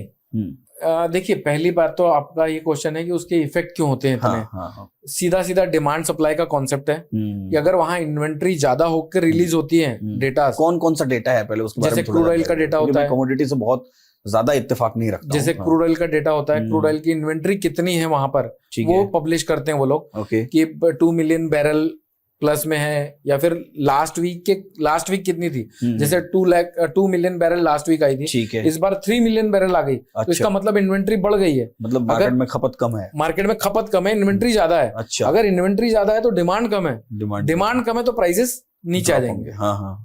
अच्छा, एकदम बेसिक वाला जो डिमांड सप्लाई, लेकिन इसको बहुत कॉम्प्लिकेटेड करके रखे हैं लोगों ने। लेकिन इसमें भी ना बहुत देखो, यहाँ पर ना बड़ी मछली छोटी मछली को खाने के लिए रेडी बैठी है, ठीक है। तो बड़ी मछली को सब पता है कि क्या है पूरा ओवरऑल पिक्चर। अच्छा। तो जो जैसा आपने बीच में कहा कि मैं 10 साल का मार्केट आगे प्रेडिक्ट करने की कोशिश करता हूँ, तो उसकी वजह वही है क्योंकि वो लोग दिखा रहे हैं आपको प्रेजेंट। अच्छा। और वो लोग काम कर रहे हैं फ्यूचरिस्टिक, मतलब वो आगे हैं आपसे 4-6 महीने 1 साल आगे हैं, 4-6 महीना 1 साल आगे हैं। तो देखो, आज कोई भी 1 लाख करोड़, 5 लाख करोड़, 10 लाख करोड़ कहीं पे लगाया है, ऑक्यूपाई किया है, तो वो आज पैसा डाल के कल काटने के लिए नहीं बैठा है। बिल्कुल सही है। या फिर ऐसे भी लोग होते होंगे, मेरे को मार्केट में ऐसा सिर्फ मेरा गट फीलिंग है कि जो लोगों ने हजारों करोड़ों रुपए लेके उठाते होंगे मार्केट से एक फिक्स परसेंटेज पे कि भाई मैं तुमको 12%, 15%, 20% रिटर्न दूंगा, आप मेरे को मार्केट में इन्वॉल्व होने दो। तो वो लोग भी ये नहीं सोचते होंगे कि आज मैंने 5700 पे 6,000 रुपए पे क्रूड ऑयल एक बैरल लिया है, तो वो 6100 कल हो जाए मैं कर ही काट दूंगा। अच्छा। उनका आरओआई रहता होगा कि भाई 24% साल का, ताकि 18% में सामने वाले को दे भी दूं तो 6% मेरा बचे, यानी मेरी मेहनत का कॉम्पनसेशन 6% है। तो ये जो वीकली डेटा आते हैं, ये सब क्रूड ऑयल का वीकली डेटा आता है, नेचुरल गैस का वीकली डेटा आता है, गोल्ड के लिए बहुत सारे डेटास होते हैं, FOMC के मीटिंग्स होते हैं, अनएम्प्लॉयमेंट क्लेम के डेटा होते हैं। अनएम्प्लॉयमेंट क्लेम यानी कि वही कि वहां पर एम्प्लॉयमेंट कितना पहले था, अब कितना है, आगे की फोरकास्ट कितनी है। अगर वहां पर अनएम्प्लॉयमेंट बढ़ रहा है, अच्छा, इसका मतलब इकोनॉमी स्लो डाउन हो रही है। अच्छा। अगर इकोनॉमी स्लो डाउन हो रही है तो गोल्ड के लिए पॉजिटिव है। अच्छा। क्योंकि सेफ हेवन। हाँ, इकोनॉमी स्लो डाउन हुई तो गोल्ड के लिए वो पॉजिटिव, गोल्ड में थोड़ा सा उस समय के लिए टेम्पररी डिमांड बढ़ जाएगी। हाँ। तो ये सब चीजों को डिमांड सप्लाई से ही मैच करना होता है। तो डेटा जो आने वाले होते हैं उसको फिर से वही बात है कि नंबर सारे एग्जॉस्ट करके रखते हैं पहले नहीं, मैंने कुछ लोगों को देखा है, मतलब कि मैं बैठा हुआ था वहां पे, तो जैसे निकाल लिया पिछले 1 साल का डेटा, ठीक है, इन्वेंट्री का डेटा निकाल लिया। अब उसमें देखा कि एक बार बढ़ के आई है, दूसरी बार घट के आई है। अब उसके पीछे लॉजिक लगाया कि अच्छा 3 बार बढ़ के आई है, 2 बार घट के आई है, फिर 3 बार बढ़ के आई है, तो इस बार घट के आएगी जी। ये लॉजिक लगाना कितना सही है? मुझे लगता है गलत है लॉजिक लगाना। हाँ। बाकी अगर उसका बैठ रहा होगा लॉजिक तो वाले एक अलग बात है। मैंने हालांकि अच्छा आप ट्रेडर्स कम्युनिटी के साथ बहुत क्लोज हैं। कभी आपने देखा है क्या कि लोग F5 दबा के भी ट्रेड करते हैं? F5 यानी हमारे टर्मिनल में F5 होता है, वो बेस्ट 5 बायर सेलर।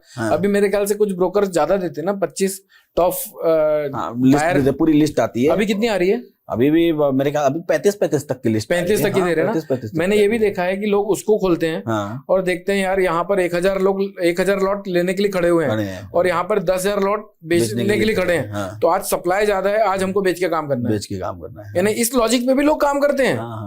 नहीं, लॉजिक पे काम करने वाले लोग तो बहुत तरह के हैं। लॉजिक पे तो इस पे भी काम करते हैं लोग कि क्या बोलते हैं कि 11:05 हो गया तो अब खरीद लो, 11:05 पर ठीक एक ग्रीन कैंडल बनेगी और उसके बाद बेच के निकल जाना है। या मतलब ऐसा मैं एक एग्जांपल टाइम दे रहा हूँ, मतलब कुछ भी होते हैं। मैंने देखा है काफी लोगों के इवेंट्स में भी देखा है, वीडियोस में भी देखा है कि भाई इस टाइम तक वेट करो, अगर ग्रीन कैंडल बनी तो बाय साइड में जाओ। नहीं, इसी पर्टिकुलर टाइम पे ही खरीदो, रोज ग्रीन कैंडल बनती है। अच्छा, रोज ही ग्रीन कैंडल मैंने देखा है ऐसा कि 9:40 पे खरीदो, 9:40 पे ही ग्रीन कैंडल रोज बनती है। वाह। तो वॉरेन बफे साहब ने जो जर्नी 90 साल में कंप्लीट करी, वो मेरे ख्याल से 9 साल में कंप्लीट कर लेगा। 9 मिनट में कंप्लीट कर लेगा। 9 साल भी क्यों, जब आपको पता है कि रोज उसी टाइम पर यही कैंडल बननी है तो घर बार सब बेच के उसी टाइम पर वो खरीद के बैठ जाएगी ना। नहीं, इम्पॉसिबल है। हाँ, तो क्रूड ऑयल में स्विंग्स आते हैं जी। स्विंग्स मतलब कि पता पड़े कि आज $70 पहुंच गया और फिर $90 भी पहुंच गया और 106 भी पहुंच गया, 110 भी पहुंच गया। इतने बड़े स्विंग्स, और ये ऐसा नहीं कह रहा हूं कि ये 5 साल में आते हैं, ये 3 महीने, 4 महीने, 2 महीने, 6 महीने, 8 महीने में ये स्विंग्स आते हैं। तो इतने बड़े स्विंग्स जब आते हैं तो क्या आप पूरी स्विंग को पकड़ना पसंद करते हैं, या जब वो जंपिंग हो रही है तो उस पर्टिकुलर टाइम में कुछ ड्यूरेशन को पकड़ना पसंद करते हैं? नहीं, इसमें भी ना पहले तो क्लाइंट को या फिर एज ए ट्रेडर जो होता है बंदा, उसको ये समझना पड़ेगा कि मैं किस चीज के लिए एंट्री कर रहा हूँ मार्केट में। वो प्री डिसाइडेड होना चाहिए। ठीक है। मार्केट में बहुत अलग अलग तरह के ट्रेंड होते हैं। एक लॉन्ग टर्म ट्रेंड होता है, एक शॉर्ट टर्म ट्रेंड होता है, एक मीडियम टर्म ट्रेंड होता है। लॉन्ग टर्म का बुलिश साइड का साइडवेज बाजार होता है, बेरिश साइड का साइडवेज बाजार होता है। तो हमें तो ये समझना पड़ेगा कि भाई ये बाजार कौन सा है। और जब वो बाजार आइडेंटिफाई हो जाए उसके बाद आपको डिसाइड करना पड़ेगा कि ये मेरा ट्रेड किस चीज के लिए है। अच्छा, बिल्कुल। आप हर ट्रेड को तो ये नहीं समझ सकते ना कि भाई मैंने आज 6000 में लिया तो 6500 ही जाके रुकेगा वो। हो सकता है 6000 में जाके 6200 जाकर वापस 6000 आ जाए। हाँ, बिल्कुल सही है।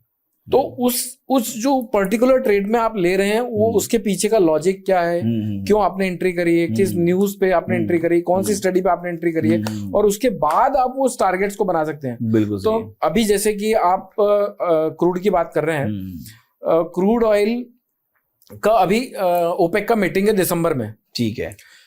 पूरी दुनिया जानती है कि ओपेक अपना आउटपुट बढ़ाने वाला है। अच्छा, तो अगर आउटपुट बढ़ गया तो क्या होगा?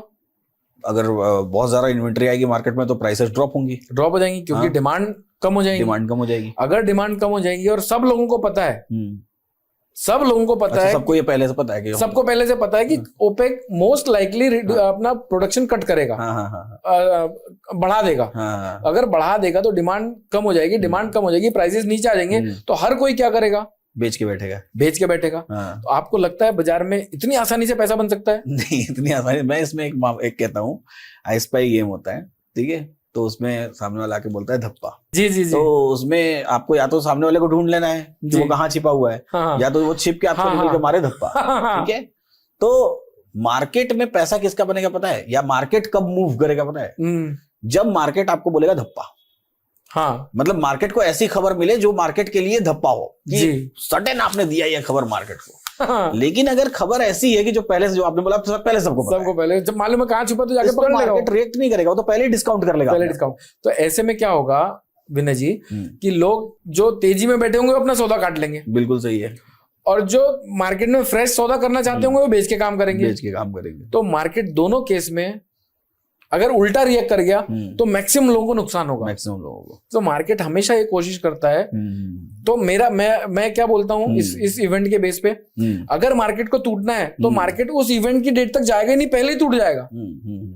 क्योंकि लोग क्या सोचते हैं, अभी ओपेक की मीटिंग को टाइम है 15-20 दिन, थोड़ा रुकते हैं, उसके बाद पोजीशन बनाते हैं। तो अगर मार्केट पहले गिर गया तो उसको कोई कैपिटलाइज नहीं कर पाएगा। बिल्कुल सही है। और अगर मार्केट नहीं टूटा और वहां से रिवर्स कर गया, या फिर उस जो आउटकम एक्सपेक्टेड थे वो नहीं हुए, तो सबकी लंका लग जाएगी। सब हर तरीके से, मतलब तो ये मार्केट बना है लंका लगाने के लिए। तो हमको ये साइकोलॉजिकली समझना है कि ये मार्केट की न्यूज से कितने लोग कन्विंस्ड हैं। अगर ज्यादा लोग कन्विंस्ड है तो आपके पास 2 ऑप्शन है, या फिर आप मार्केट से दूर रहो, या फिर मार्केट की रिवर्स में पोजीशन बना के रखो, अपोजिट साइड पोजीशन बना के रखो। अच्छा, सिल्वर को इतना अंडरस्टिमेट क्यों किया जाता है?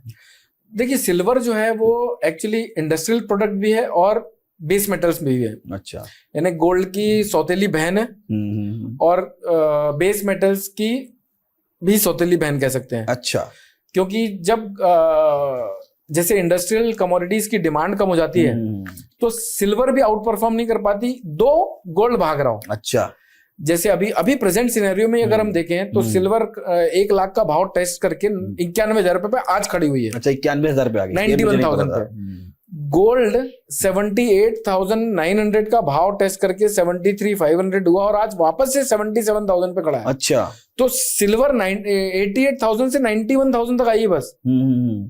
लेकिन गोल्ड ने जबरदस्त रिकवरी दिखा चुका है, 30-40। तो आज की डेट में जो सिनेरियो है वो बेस मेटल्स की डिमांड इतनी नहीं है कंपैरेटिवली जितनी गोल्ड की है। अच्छा, तो उस वजह से सिल्वर आउट परफॉर्म नहीं कर पा रही। तो हमको जब सिल्वर में ट्रेड ले रहे हैं तब भी हमको ये नहीं सोचना चाहिए थी क्योंकि गोल्ड भाग रहा है तो मैं सिल्वर को बाय कर लूं, और सिल्वर टूट रही तो मैं गोल्ड को सेल कर लूं। जैसा हमने अभी बात किया था ना कि डायनामिक्स बहुत चेंज हो रहे हैं मार्केट के, तो डायनामिक्स को समझना बहुत बहुत जरूरी है। कभी आपको ऐसा बुरा सपना आता है कि दुनिया से क्रूड ऑयल खत्म हो गया और गोल्ड भी खत्म हो गया?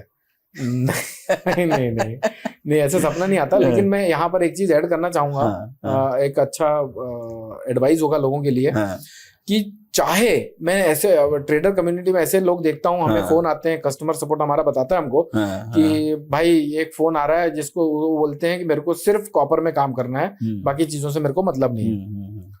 बॉस, जब तक आप भले ही आप काम मत करो, यानी अगर आप गोल्ड में सिल्वर में काम कर रहे हो तो आपको कॉपर, जिंक, एल्यूमिनियम, निकल, ये सब चीजों को भी ट्रैक करना पड़ेगा, भले ही आप कॉपर में काम करो।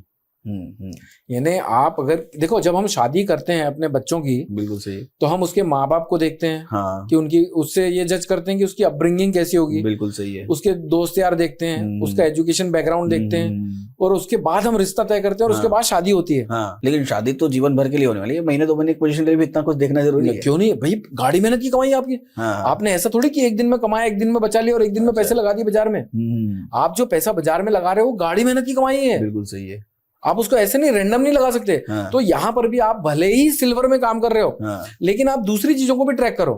और दूसरी बात, ऐसा नहीं है कि जैसे अब हम एनर्जी सेक्टर की अगर बात करें तो एनर्जी सेक्टर में एमसीएक्स यानी मल्टी कमोडिटी एक्सचेंज, जैसे हमारा निफ्टी बैंक निफ्टी एनएससी पे ट्रेड होता है, वैसे एमसीएक्स पे ट्रेड होती है सारी कमोडिटीज। तो जैसे अब क्रूड ऑयल ट्रेड होता है और नेचुरल गैस ट्रेड होती है एनर्जी सेक्टर में। बिल्कुल सही है, दोनों के फंडामेंटल अलग अलग हैं। जरूरी नहीं है कि अगर नेचुरल गैस भाग रही है तो क्रूड भी भागेगा। अच्छा, और जरूरी नहीं है कि क्रूड ऑयल भाग रहा है तो नेचुरल गैस भी भागेगी। तो ये सब चीजें, भले ही आप क्रूड ऑयल में काम करते हो तो कभी कभी क्या होता है ना, बड़ा एक्स्ट्रा एडवांटेज भी मिल जाता है। जब जैसे मुझे मालूम चल गया है कि ये दोनों एक दूसरे को सपोर्ट नहीं कर रहे हैं, अच्छा, अपने ही फितूर में चल रहे हैं। तो अगर एनजी मुझे तेज नहीं, जैसे अभी ओपेक का मीटिंग आने वाला है, अब मेरा सबकॉन्शियस माइंड मुझे ये कहता है कि यार जो सबको पता है ना वो नहीं होगा, मार्केट में भाग जाएगा क्रूड ऑयल। अच्छा, इनकेस भाग जाएगा। और अपने को ये भी पता है कि नेचुरल गैस जो है वो यहाँ से नहीं बढ़ सकती है। तो और ये पता है ना अपने को पहले से कि नेचुरल गैस दोनों एडवर्स डायरेक्शन पे चल रहे हैं। अगर नेचुरल गैस, अपने को ये पता चल गया कि नेचुरल गैस यहाँ से नहीं बढ़ सकती, तो क्रूड में मेरा कॉन्फिडेंस बढ़ जाएगा। ठीक है, क्यों? क्योंकि दोनों एडवर्स डायरेक्शन में चल रहे हैं और क्रूड की न्यूज आने वाली है, क्रूड सबको पता है नीचे आने वाला है, क्रूड भागना चाहिए, तो नेचुरल गैस वहां से हो सकता है एडवर्स डायरेक्शन को कंटिन्यू करे। तो एक छोटा सा एलिमेंट है, भले वो कॉन्फिडेंस बढ़ाने का, लेकिन है ना। बिल्कुल सही है। तो आप कोई भी कमोडिटी में ट्रेड कर रहे हो तो आप सब चीजों को फॉलो करो भले ही एक कोई, लेकिन सबको ट्रैक करिए, ट्रैक सबको करो, यही तपस्या है। और उसमें टाइम बहुत लगेगा, क्योंकि आप एक दिन में तो देख के समझ नहीं जाएंगे कि क्या चार्ट्स चल रहे हैं, कैसे चल रहे हैं। ये भी ना बहुत प्रॉब्लम है लोगों के बीच में। हाँ। कि लोग सोचते हैं कि बॉस इन्हें भले ही उसको पैदा हुए 2 महीना 3 महीना हुए हैं, हाँ। लेकिन लोग वो वाली नेचर से कनेक्ट हो जाओ बस। सिंपल एडवाइस है। नेचर क्या है, आप पैदा होते हो, पहले तो अपने मम्मी पापा को थोड़ा पहचान, पहले तो मम्मी पापा को भी नहीं पहचानते, धीरे धीरे रिकॉग्नाइज पावर आती है। फिर आप स्माइल देना समझते हो, इधर उधर देखना समझते हो, उसके बाद आप क्रॉल करते हो, उसके बाद आप चलते हो, उसके बाद स्कूल जाते हो, उसके बाद आप कॉलेज जाते हो, उसके बाद ग्रेजुएट होते हो, उसके बाद आप कोई जॉब करने के लिए एलिजिबल होते हो, शुरू होते हो। अभी शुरू एलिजिबिलिटी आती है, उसके बाद आप एक्सपीरियंस लेते हो।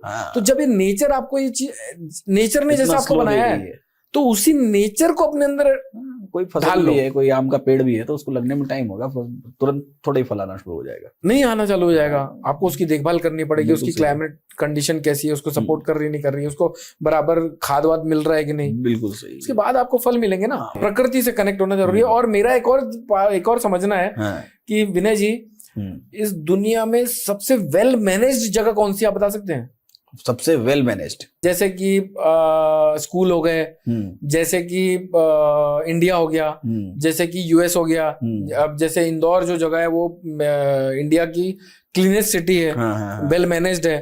तो कुछ भी चीज हो सकती है। मैं अगर बता दूंगा वो तो आप आंसर दे दोगे। अच्छा, लेकिन मैं चाहता हूँ कि आप भी सोचो और हमारे दर्शक भी सोचें। अच्छा, आपको क्या लगता है सबसे वेल मैनेज्ड जगह कौन सी है? कॉलेज हो गया, स्कूल हो गया, कुछ भी हो गया।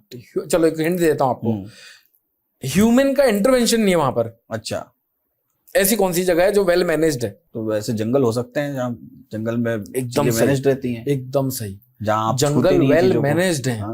और सबसे ज्यादा सुकून इंसानों को वही मिल रहा है, शहर वालों को। यानी हर एक जानवर को पता है मेरे को किसको खाना है, क्या खाना है, क्या नहीं खाना है, किस एरिया में मेरे को नहीं जाना है, मेरे को पानी कहाँ मिलेगा, मेरे को किधर अपनी रात गुजारनी है, उसको सब पता है। उनकी अपनी टेरिटरी भी पता होती है, बिना किसी बॉर्डर के सब पता होता है। बिना किसी बॉर्डर के उनको टेरिटरी पता होती है कि यहीं तक जाना है। हम लोग अभी गए थे रिसेंट एक्सपीरियंस में, पन्ना गए थे हम लोग जी। तो वहाँ हमको हमारे गाइड ने बताया कि जो टाइगर होता है या टाइग्रेस होती है, तो वो क्या करते हैं कि वो टॉयलेट करके अपनी टेरिटरी बनाते हैं। अच्छा। हाँ, मतलब वो घूमते हैं और टॉयलेट करके आएंगे। और दूसरा, अगर टाइगर उसमें एंटर करने की कोशिश करेगा, उसको उसकी स्मेल आएगी। हाँ। तो अगर वो उसको लगेगा कि मैं लड़ सकता हूँ इससे, उस स्मेल से ही भाप लेते हो, तो वो उस स्मेल के अंदर एंटर करने की कोशिश करेगा। अगर वो अपने आप को कमजोर फील करेगा तो वो उसमें नहीं जाएगा। इतना वेल मैनेज्ड होता है जंगल। देखो, तो जब जंगल प्रकृति के, जब आपने एक्सेप्ट कर लिया, मैंने एक्सेप्ट कर लिया, जनता ने एक्सेप्ट कर लिया कि भाई ये वेल मैनेज्ड है, तो आप उस नेचर को ना अपने अंदर ढालना चालू कर दो। अगर आप वेल मैनेज्ड होने लगे तो ये मार्केट से अनसक्सेसफुल नहीं हो सकते। मैनेज करना अपने आप को बहुत जरूरी है। मैनेज करना बहुत जरूरी है। ठीक है, तो कभी ऐसा हुआ है कि जैसे आप इंडिकेटर्स वगैरह यूज करते हैं रेफरेंस के लिए? कि जैसे अब मान लीजिए कि निफ्टी तेज है, हमारे जो जैसे आपका एलटीपी कैलकुलेटर है, वैसे हमारे भी कुछ सिस्टम है, हम मैजिकल लेवल बोलते हैं जिसको, कि अगर मैजिकल लेवल के ऊपर बाजार चल रहा है तो वो बुलिश है, मैजिकल फिगर के नीचे चल रहा है तो वो बेरिश है। मैजिकल ही क्यों करें? क्योंकि वहां से ट्रेंड रिवर्सल होने की 90% पॉसिबिलिटी है। अगर कोई आपको बोलता है 100% ऐसा ही होगा, वो आपको बेवकूफ बना रहे, पहली फुर्सत में समझ जाना चाहिए। बिल्कुल सही है, क्योंकि ऐसा कुछ नहीं है जो 100% चलता है इस मार्केट में। तो अगर बाजार उसके ऊपर चल रहा है तो वो तेज है। तो पहले तो हमको ये आइडेंटिफाई करना है कि बाजार तेज है या मंदा है। अगर तेज है तो कहां तक बढ़ने का पोटेंशियल है। तो इंडिकेटर्स को रेफरेंस के लिए यूज करना चाहिए हमें, लेकिन उसके ऊपर रिजिड नहीं होना चाहिए, क्योंकि मार्केट बॉस सबको पता है इंडिकेटर क्या है। बिल्कुल सही सबको पता है हैंडल शोल्डर क्या है, सबको पता है दोजी कैंडल क्या है, सबको पता है इन्वर्टेड हैमर क्या है। जो सबको पता है वो नहीं होता है मार्केट में। नहीं होगा तो होगा क्या?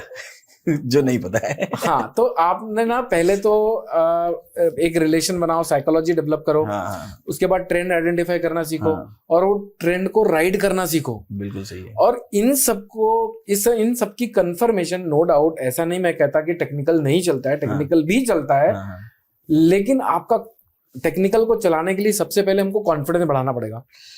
टेक्निकल आपका कॉन्फिडेंस बढ़ाने में जरूर मदद करते हैं। हाँ। जैसे आप पोजिशनल ट्रेड ले रहे हो कोई, तो अब जैसे एक एग्जांपल ले लेते हैं बोलिंगर बैंड का। बोलिंगर बैंड बोलते हैं, कुछ बोलिंगर बैंड बोलते हैं, भैया देसी आदमी है। हमको बोलिंगर बैंड सिखाया गया तो हम बोलिंगर बैंड कहते हैं, आजकल के अंग्रेज लोग उसको बोलिंजर बैंड कहते हैं। जो भी बोल लीजिए। तो जो बैंड होता है वो हमें बताता है कि मार्केट की अभी बकत क्या है, ठीक है, औकात क्या है, कि कहाँ तक पोटेंशियल बढ़ने का रेंज क्या है। बिल्कुल सही।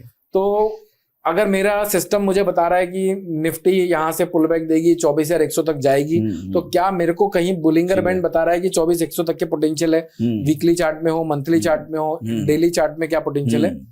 तो उस रेफरेंस को वैलिडेट करने के लिए, कॉन्फिडेंस को बढ़ाने के लिए मैं कुछ इंडिकेटर्स यूज करता हूँ। उसके नाम भी बता देता हूँ, आप लोगों को शायद काम आए। जैसे मैं एक पैराबोलिक सार यूज करता हूँ जो आप लोगों को डिमांड सप्लाई बताती है। पैराबोलिक सार अगर उसके एक छोटे छोटे बिंदु होते हैं, वो अगर कैंडल के नीचे बना हुआ है तो बाइंग प्रेशर दिखाता है, वो कैंडल के ऊपर बना हुआ है तो सेलिंग प्रेशर दिखाता है। और ये बेस्ड हिस्टोरिकल डेटा पे, कैंडल्स के बेस पे बनता है। सारे इंडिकेटर तो हिस्टोरिकल डेटा पे ही बेस्ड कैंडल तो उसके भी कुछ पैटर्न होते हैं। जैसे अगर वो एकदम स्टीप ऐसे बनी हुई है तो इसका मतलब शार्प फॉल एक्सपेक्टेड है। अगर वो ऐसी बनी हुई है, देखो एक तो ये हो गया और एक ये हो गया, तो अगर ऐसी बनी हुई है तो इसका मतलब वो फॉल लिमिटेड है, मतलब रुक के चलेगी। तो एक पैराबोलिक सार यूज करता हूँ, बोलिंजर बैंड यूज करता हूँ, कभी कभी रिट्रेसमेंट यूज करता हूँ, कभी कभी ट्रेंड लाइंस यूज करता हूँ। जब मुझे कोई रैली डिसकंटिन्यूएशन में आना चाहती है तो मैं वो ट्रेंड लाइन की मदद से आइडेंटिफाई करने की कोशिश करता हूँ। तो कुछ ऐसे इंडिकेटर्स हैं। मुझे पर्सनली ऐसा लगता है कि जैसे जो चार्ट पैटर्न्स होते हैं, चार्ट पैटर्न्स आज से नहीं, लगभग सेकेंड वर्ल्ड वॉर के टाइम से पॉपुलर हैं जी, ठीक है, और हमेशा से पॉपुलर रहे हैं।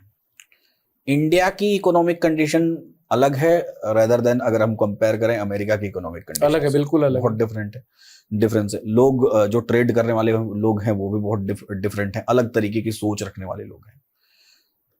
तो ये जो चार्ट पैटर्न्स हैं, लो वॉल्यूम में ये बहुत कम काम करते हैं, हाई वॉल्यूम में बेहतर काम करते हैं। लेकिन मुझे पर्सनली ऐसा फील होता है कि इंट्राडे के लिए ये चार्ट पैटर्न्स बने ही नहीं हुए।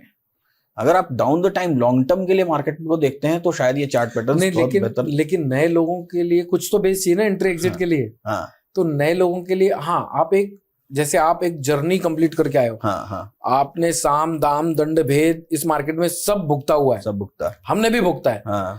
तो हो सकता है आपके मेरे लिए चार्ट जरूरी नहीं है। लेकिन जो नए लोग आ रहे हैं उनको कुछ तो बेस चाहिए। आज हम जब स्कूल जाते हैं तो ABCD पढ़ते हैं, तो ABCD की जर्नी को कंप्लीट करने के लिए एक चार्ट है। तो यहाँ पर मैं ये रखना चाहूंगा कि जो नए लोग हैं वो लोग चार्ट को रेफरेंस बनाएं। जो लोग पुराने चावल बनते जा रहे हैं धीरे धीरे, वो लोग धीरे धीरे चार्ट्स को रेफरेंस बनाना इज डिफरेंट थी। मैंने बोला उस पैटर्न को आप, जैसे एक पैटर्न है, सपोज करिए कि जैसे आप डोजी कैंडल पकड़ लो, आप डोजी कैंडल है, रेंज के बाहर अगर डोजी कैंडल बन गई तो most likely next day market गिरेगा। बॉटम नहीं, चाहे टॉप से बात करिए चाहे बॉटम, टॉप बॉटम कुछ भी पकड़ लीजिए, ठीक है। एक 5 मिनट में मार्केट गिरा और वापस ऊपर आ गया, डोजी कैंडल बन गई, ठीक है। नीचे गिरा मार्केट और वापस ऊपर आके उसी प्राइस पे क्लोज हो गया जहां से वो शुरू हुआ था, डोजी कैंडल बन गई, पूरा हिस्टोरिकल में उसने डोजी, अब इसने बुलिश इंडिकेशन दिखाया, ठीक है। लेकिन ये हुआ सिर्फ 5 मिनट में। और दूसरा, एक पूरे साल तक मार्केट नीचे गिरता रहा, पूरा रिवर्स होके वापस ऊपर आ गया और वापस क्लोज हुआ। वो ज्यादा इंपॉर्टेंट है, ये बात मैं बोल रहा हूँ। 5 मिनट में इंपॉर्टेंट नहीं है वो। क्योंकि 5 मिनट में तो देखो, ये जो मार्केट है ना, ये मार्केट वर्ल्ड वाइड कनेक्टेड है। बिल्कुल सही है। यानी उधर अगर किसी को कोई धमकी भी मिल गई तो ये मार्केट रिएक्ट करेगा, बिल्कुल करेगा। एक बार की बात याद है मुझे, एक फेक न्यूज आई थी इंटरनेट पे, अच्छा, कि बॉस उधर बम गिर गया, अच्छा, यहाँ मार्केट रिएक्ट कर दी सिर्फ न्यूज के बेस। ये अभी शायद 1 साल 1.5 साल पहले की बात है शायद, ऐसा ही कुछ नहीं उससे पहले की बात है। तो सिर्फ, और बाद में मालूम चला कि वो सिर्फ फेक खबर फैलाई गई, सिर्फ खबर फैलाई गई। तो 5 मिनट में वो क्या कैंडल को इनवैलिड करेगा, वैलिड करेगा, कैसे ही जज करोगे आप। लेकिन आपने जैसा कहा मंथली कैंडल, तो भाई उसमें पूरे महीने का जोर लगा हुआ है, बायर का भी सेलर का भी, सारे न्यूज भी आए पूरे महीने, सारे न्यूज आए पूरे महीने। तो यहाँ पर हमें ये सीखना चाहिए कि कौन सा चार्ट पैटर्न आप देख रहे हैं और उसकी कितनी वैलिडिटी है। अगर आप लंबे समय तक 5 मिनट के लिए बाजार में रहना चाहते हो तो 5 मिनट का चार्ट देखो और उस पर ट्रेड उठाओ और उस पर एग्जिट बनाओ, उस पर लॉस बुक करो। लेकिन लंबे रहना चाहते हो तो थोड़े लंबे चार्ट देखो। एक हमारा रैपिड फायर राउंड होता है जी, मैं आपसे रैपिड फायर क्वेश्चंस पूछूंगा जी, और आपको उनको बिना सोचे जवाब देना है जी, और फिर उसके बाद आप उसको एक्सप्लेन करिएगा, लेकिन पहला जवाब बिना सोचे आना चाहिए। ठीक है, तो पहले सवाल से शुरू करते हैं। आप रिसर्च एनालिस्ट हैं जी। तो क्या एक रिसर्च एनालिस्ट फाइनेंशियल मार्केट का जेम्स बॉन्ड होता है? नहीं, नहीं होता है। क्यों? देखिए, ये मार्केट ना रिसर्च एनालिस्ट 2020 के बाद ज्यादा पंप अप हुआ है कि सबको आरए बनना है, क्योंकि लोग चाहते हैं, क्योंकि सेबी बहुत टाइट हो गई, सख्ती दे रही है अभी, तो सब लोग चाहते हैं कि भाई मेरा जो बना बनाया सेटअप है उसको मेरे को कंटिन्यूएशन पे रखना है। बिल्कुल सही है। टेलीग्राम के भी बहुत ज्यादा फ्रॉड चलते हैं, क्या क्या तरीके से लोग स्कैम कर रहे हैं, बाप रे बाप। तो सेबी रजिस्टर्ड अगर आरए बन भी गया है तो आजकल तो ऐसी गाइडलाइन आ गई कि अब आपको एक्सपीरियंस भी नहीं चाहिए। मैंने जब सेबी रजिस्ट्रेशन का लाइसेंस लिया था तब ऑन पेपर 5 साल का एक्सपीरियंस चाहिए था, और उस समय डिफिकल्ट भी था। बोलो क्यों? क्योंकि आप कहीं पर भी काम किए हो, वो आपको लिख के कौन देगा कि आपने मेरे पास काम किया? स्पेशली ऐसा काम जैसे कि मैं जैसे पर्सनली मैं डीलर के यहाँ जॉब करता था, कौन देगा आपको लिख के?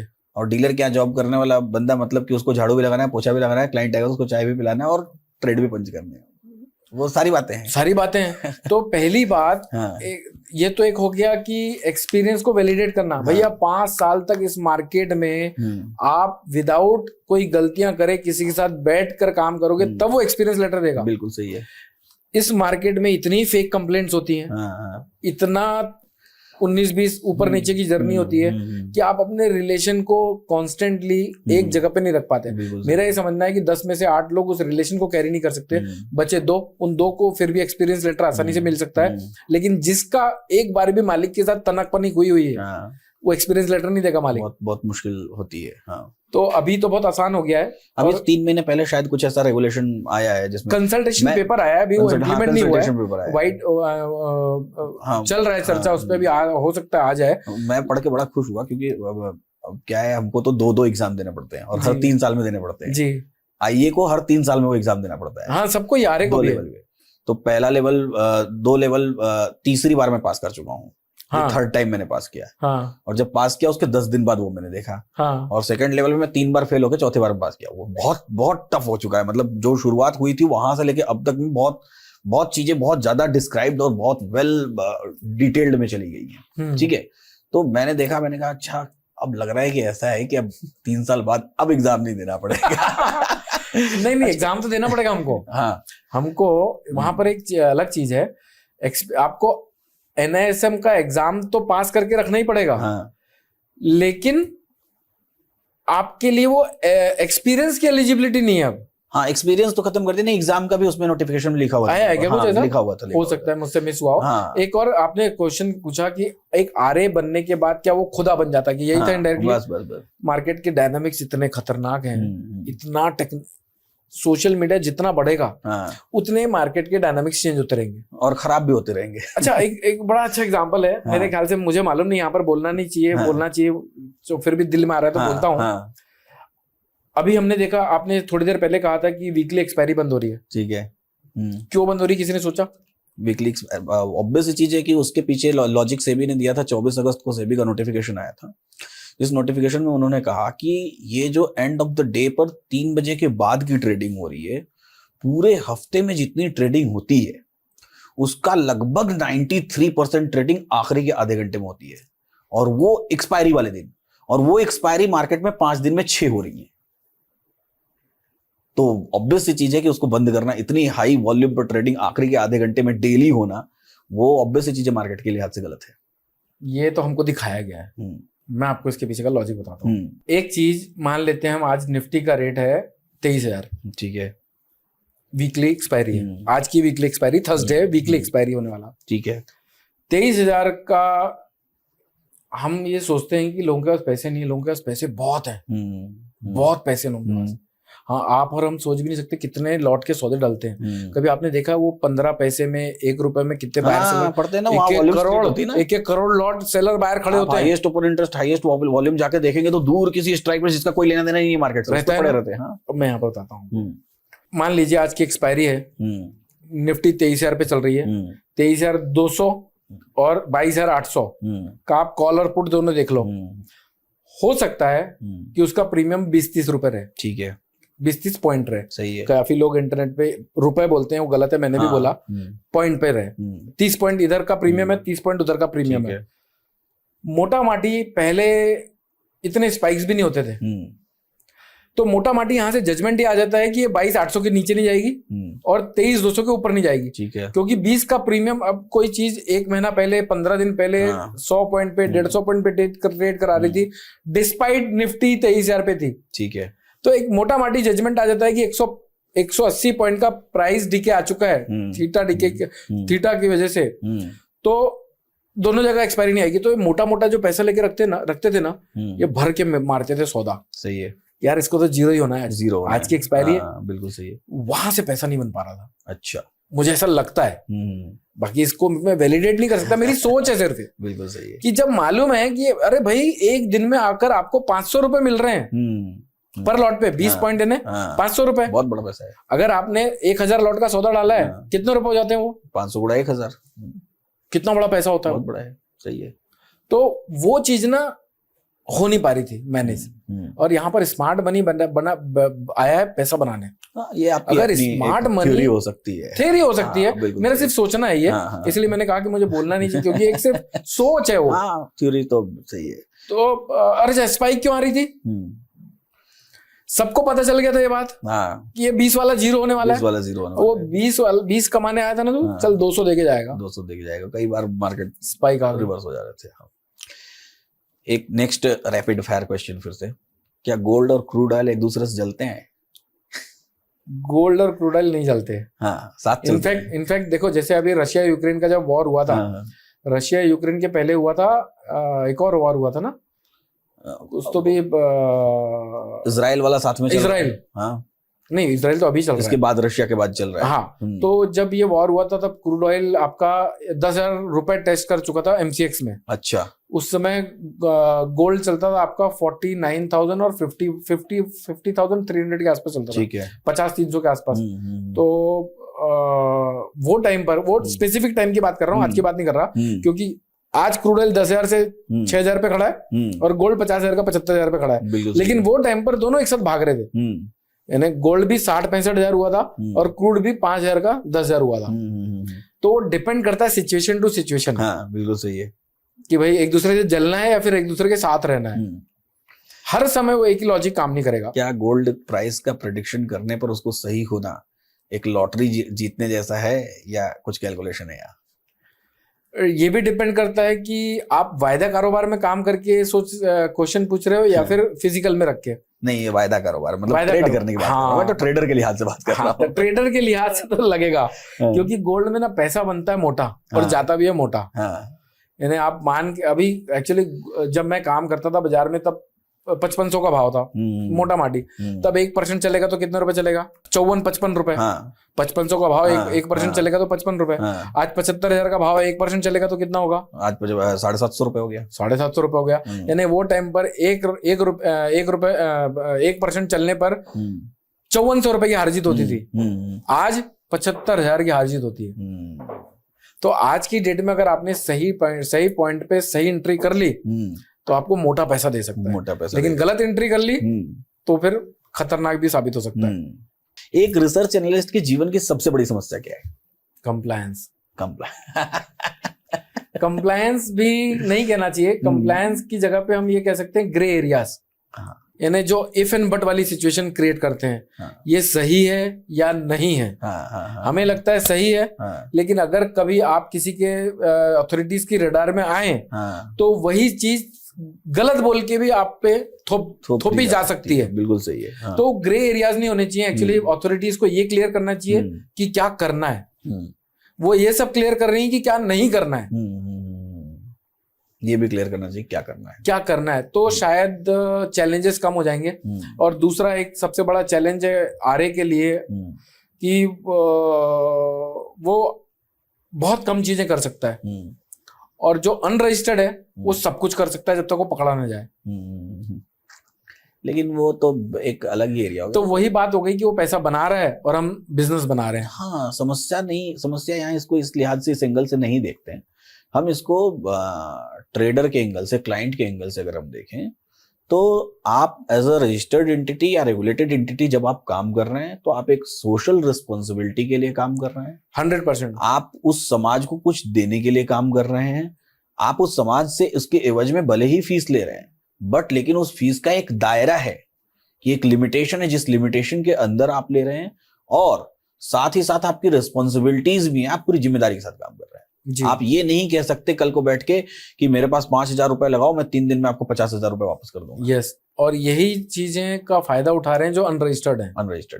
और फिर अनरजिस्टर्ड और वो जामतारा जो मूवी है और वो जो क्रेडिट कार्ड के फ्रॉड्स होते हैं, उन सब में कोई डिफरेंस नहीं है। कोई सा भी डिफरेंस नहीं है। Yes, there is no difference at all. Actually मेरे ख्याल से आप और मैं जो काम कर रहे हैं उसका रीजन ये है कि हम लोगों ने जो पेन देखा है ट्रेडिंग जर्नी में, बिल्कुल सही है, वो बहुत कम लोगों ने देखा। और आप और हम ये सब चाहते हैं कि वो पेन आप लोगों को ना देखना पड़े। शायद इसीलिए आपके जो शब्द आ रहे हैं वो बहुत रिस्पॉन्सिबल शब्द हैं, वो ऐसे लाइट शब्द नहीं है। क्योंकि हम एक दायरे में काम कर रहे हैं, हमारी सोशल रिस्पॉन्सिबिलिटी है। तो बॉस, वो सोशल रिस्पॉन्सिबिलिटी हमने इसीलिए ली है ताकि आप लोगों को वो ना सफर करना पड़े जो हम लोगों ने सफर किया है। बिल्कुल सही है, बिल्कुल सही है। कभी क्लाइंट्स का सवाल आता है कि आज लॉस हो गया, जवाब देना पड़ता है? आते हैं क्योंकि लोग सोचते हैं कि भाई मुझे अगर इसने बताया है तो ये हमेशा सही होगा। हाँ। ऐसे कैसे हो सकता है? पॉसिबल ही नहीं है, हो ही नहीं सकता ना। कैसे हो सकता है? तभी तो हम बोलते हैं ना कि हमारी रिस्क रिवॉर्ड हम मेंटेन करते हैं या फिर हमारा एक्यूरेसी इतना है। प्रॉब्लम उन लोगों के साथ होता है जो मान लीजिए कि आज आया और पहला ही हफ्ता खराब चला गया। हाँ। तो पहले हफ्ते के बेस पे टैग लगा देगा कि यार खराब बेकार सर्विस है। हाँ। बॉस, एक जर्नी है। अब पूरे एटलीस्ट पूरे 45 दिन तो कम से कम लेके चलिए कि 45 दिन में ओवरऑल मैं किस 60 दिन में आपके जीरो द चैलेंज चलाते थे। हाँ, 60 डेज चैलेंज। क्यों था वो 60 डेज चैलेंज? एक दिन में कैसे आप जज कर सकते हैं कि जीरो द चाहता तो हर हफ्ते का चैलेंज चला देते ना। 60 डेज अगर आप मार्केट में सरवाइव करते हो और उसके बाद प्लस में रहते हो, उसके बाद आप एलिजिबल हो सर्टिफिकेट पाने के। बिल्कुल सही है। तो उन लोगों ने भी अगर 60 दिन का कोई लॉजिक लगाया है तो उसके पीछे कोई ना कोई तो कारण होगा, और कारण यही है।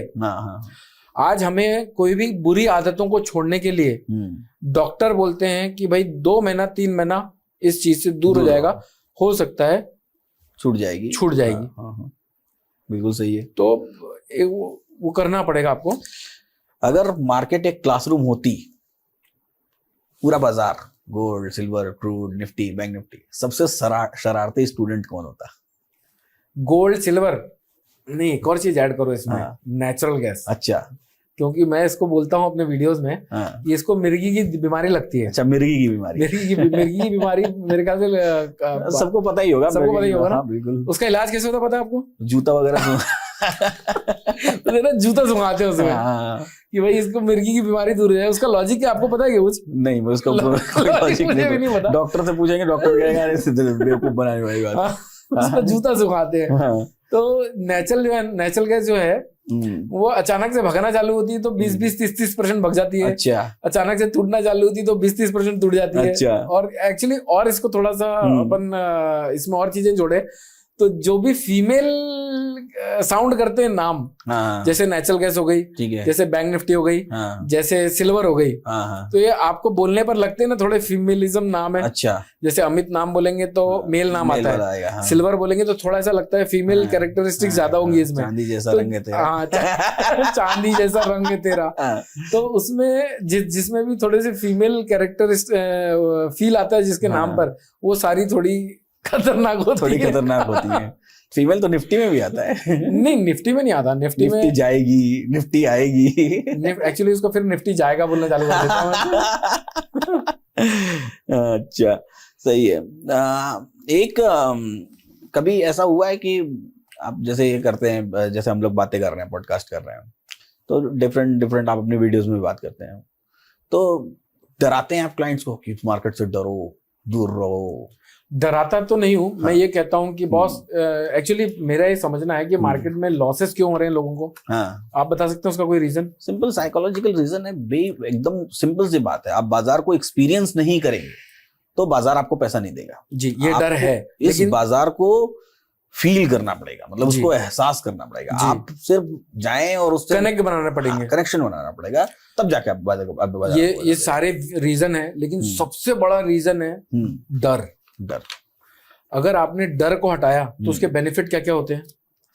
कॉन्फिडेंस टॉप लेवल पे रहेगा, कन्विक्शन सॉलिड रहेगा, पोजीशन साइजिंग अच्छी रहेगी। बिल्कुल सही है, क्योंकि आपको मालूम रहेगा कि जैसे सपोज आपने निफ्टी को 24,000 कितना भाव है, 24,000 के आसपास का भाव है, 24,000 पे लिया, 23,500 का मंदा नहीं लगता। आपको मालूम है कि 23,500 तक जा सकती है, उसके बाद मेरा लॉस चालू होगा, या फिर 23,500 के नीचे मेरे को पोजीशन काटनी पड़ेगी। तो आपका दिमाग वहां पर कैलकुलेट कर लेगा कि 500 पॉइंट का रिस्क है, अगर 500 पॉइंट का रिस्क है तो मैं इतने लॉट ले सकता हूँ। बिल्कुल सही है। अगर वही रिस्क 23,800 पे आ जाता है कि भाई मेरा स्टॉप लॉस ही बहुत छोटा है, तब आप वहां पर पोजीशन साइजिंग थोड़ा बढ़ा सकते हो, क्योंकि आपका रिस्क कम है, रिवॉर्ड ज्यादा है। तो जब आपने डर हटा लिया ना, लेकिन ये डर हटेगा कैसे? डर स्टडी से हटेगा, स्टडी से, एक्सपीरियंस से हटेगा, आपके कन्विक्शन से हटेगा। आपने जो सोचा है, कितनी बार आप पहले सही हुए हो, उसके बेसिस पे हटेगा। आपने कोई प्लेटफॉर्म डेवलप किया है, उस प्लेटफॉर्म पे अगर आप बिलीव करते हो तो उससे हटेगा। बहुत सारी चीजें हैं डर हटाने की। तो आपसे कनेक्ट बनाओ बाजार के साथ, ऐसा रिलेशन बनाओ कि जब आप बाजार को देख रहे हो तो आपको फील आना चाहिए कि बाजार ये चाह रहा है। और एक चीज अपने आप से हमेशा पूछो, ये एक बोट है, हाँ ठीक है, ये एक बोट है, इसमें 100 लोग बैठ सकते हैं। ये 100 लोग, अगर इसमें 1,000 लोग बैठ गए तो क्या होगा? बोट का डूब जाएगी। तो सबसे पहले वो आइडेंटिफाई करने की कोशिश करो कि बोट की कैपेसिटी कितनी है और कितने लोग इसमें ट्रेवल कर रहे हैं। अगर 10 लोग ट्रेवल कर रहे हैं तो आप बैठ जाओ, मस्त मौज मारते हुए पहुंच जाओगे अपनी डेस्टिनेशन पे, चौड़े होके बैठोगे। अगर 100 लोगों की बैठने की कैपेसिटी है, 100 लोग ही बैठ गए तो थोड़ा ठस के बैठना पड़ेगा। बिल्कुल सही है, अनईजी हो जाएगा, नो डाउट, वो भी पहुंचाएगी आपको, लेकिन थोड़ा अनईजी रहेगी। तो आप सबसे पहले ये आइडेंटिफाई करने की कोशिश करो कि उसकी कैपेसिटी कितनी है, कितने लोग उसमें बैठे हैं और कितने लोगों के, अगर वो उसमें 110 लोग बैठ गए, मेरे ख्याल से कोई मूर्ख ही होगा जो जाके बोलेगा मेरे को भी बैठा लो ना यार थोड़ा सा। बिल्कुल सही यार, डूबने के चांस ज्यादा है ना। अगर उसकी कैपेसिटी नहीं है, आप उसको ओवरलोड कर दियो, डूब सकती है, आप मर सकते हो। बिल्कुल सही है, और उसमें रिस्क तो सबका है ना, सारे जो तैरना जानता है उसका भी रिस्क है ना, एक बार वो तो फिर भी चांसेस है बचने के। हाँ। लेकिन जो बेचारा तैरना नहीं जानता तो अपनी मौत को बुलावा दे रहा है। बिल्कुल सही है। तो सबसे पहले अपनी साइकोलॉजी को इस तरह से बिल्ड करो कि सबसे पहले आइडेंटिफाई करो कि उस बोट की कैपेसिटी कितनी है, कितने लोग बैठे हैं, कम है, राइट डायरेक्शन है, राइट जगह पे टाइम पे पहुंचा देगी, सही टाइम पे निकल रही है, बैठ जाओ। इंडिया में फाइनेंशियल एजुकेशन की स्थिति क्या है इस समय? स्कूलिंग अभी देखो, डिजिटलाइजेशन जब से हुआ है ना, यानी जब से ये यूट्यूब इंडस्ट्री बढ़ी है, सोशल मीडिया बढ़ा है, तब से तो ऑसम हो रहा है। यानी आप जो सोचोगे वो टॉपिक पे आपको वीडियो मिल जाएंगे, लेकिन देखने वाले कितने लोग हैं ये भी समझते हैं। देखने वाले नहीं है, लोग अलाल बहुत हैं, यानी टाइम ही नहीं देना चाहते, समझने नहीं चाहते। वही वाली बात हो गई, जिसने अभी तक वीडियो देखा है अपना, वो नेचर से कनेक्ट कर सकता है इस बात को कि भाई नेचर जैसा चाहती है, जैसा हम अपब्रिंगिंग, हमारी अपब्रिंगिंग हुई, जैसे हम बड़े हुए हैं, उस प्रोसेस को फॉलो करोगे तब तो ठीक है। अच्छा, एक बात मैं आपको बताता हूँ, शायद आपको नहीं पता है, शायद नहीं, आपको नहीं पता है, हमारा एक स्कूल है। अच्छा, हाँ, और वो आपसे नहीं थी बात, शायद वही से बात हुई थी, तो उनको मैंने बताया था, आप उस समय नहीं थे वहां पे। तो हमारा एक स्कूल है जी, और वो स्कूल बेसिकली हम लोग नर्सरी से 12th तक का तो स्कूल है, लेकिन उसमें क्लास 6 से हम स्ट्रक्चर्ड फाइनेंशियल एजुकेशन देते हैं। क्योंकि मुझे ऐसा लगता है कि जो बच्चा है ना, उसको एक्चुअली में फाइनेंस की एजुकेशन तो हमको मिलती ही नहीं है, नहीं मिलती है इंडिया में। सेक्स और फाइनेंस दोनों एजुकेशन नहीं मिलती। यस, ठीक है, जो जरूरी दोनों, हाँ, जो दोनों जरूरी है। और वो कब मिलती है? जब हम खुद से करना शुरू करते हैं और खुद से सीखते हैं बाय डिफॉल्ट।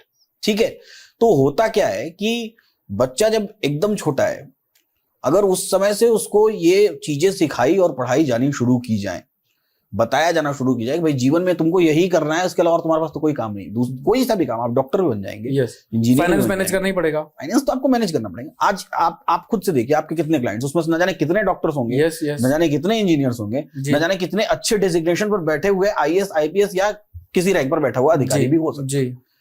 क्यों जरूरत क्यों पड़ रही है? बिकॉज फाइनेंस नहीं आया, एकदम बॉटम लेवल से फाइनेंस। सही बात है। क्यों वीडियोस देखने की उनको इच्छा नहीं हो रही है? क्योंकि उनका फाइनेंस में कभी इंटरेस्ट आया ही नहीं इस सब्जेक्ट में। लेकिन पैसा बनाने में इंटरेस्ट है उनका, तो पैसा तो हर कोई बनाना चाहता है, लेकिन बिना सीखे बनाना चाहता है, बिना सीखे बनाना चाहता है।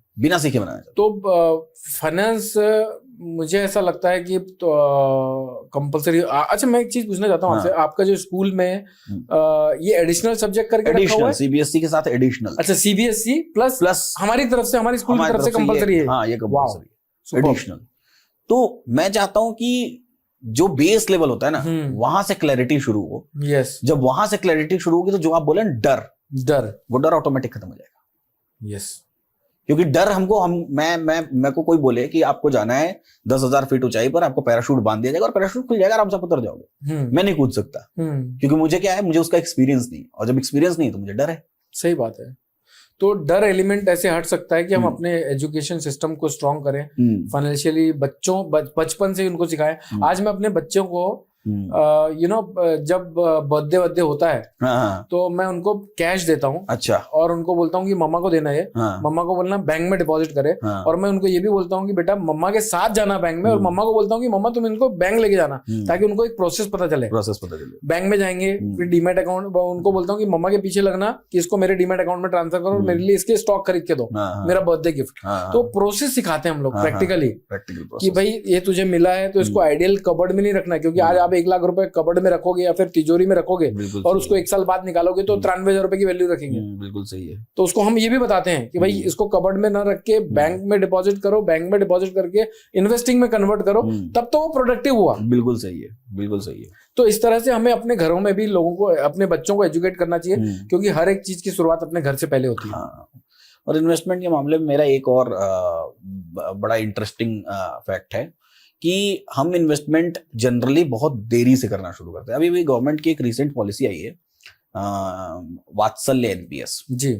वात्सल्य एनपीएस में गवर्नमेंट कहती है कि अब आप 0 एज से बच्चों का इन्वेस्टमेंट शुरू कर सकते हैं एनपीएस पे।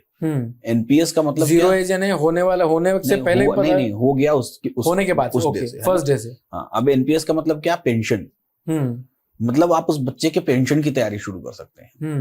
पहले ये 18 साल एज थी, 18 साल के पहले अगर आपको किसी बच्चे को ओपन करना है तो आपको एज अ गार्जियन वहां पे अपना पैन कार्ड लगाना पड़ेगा।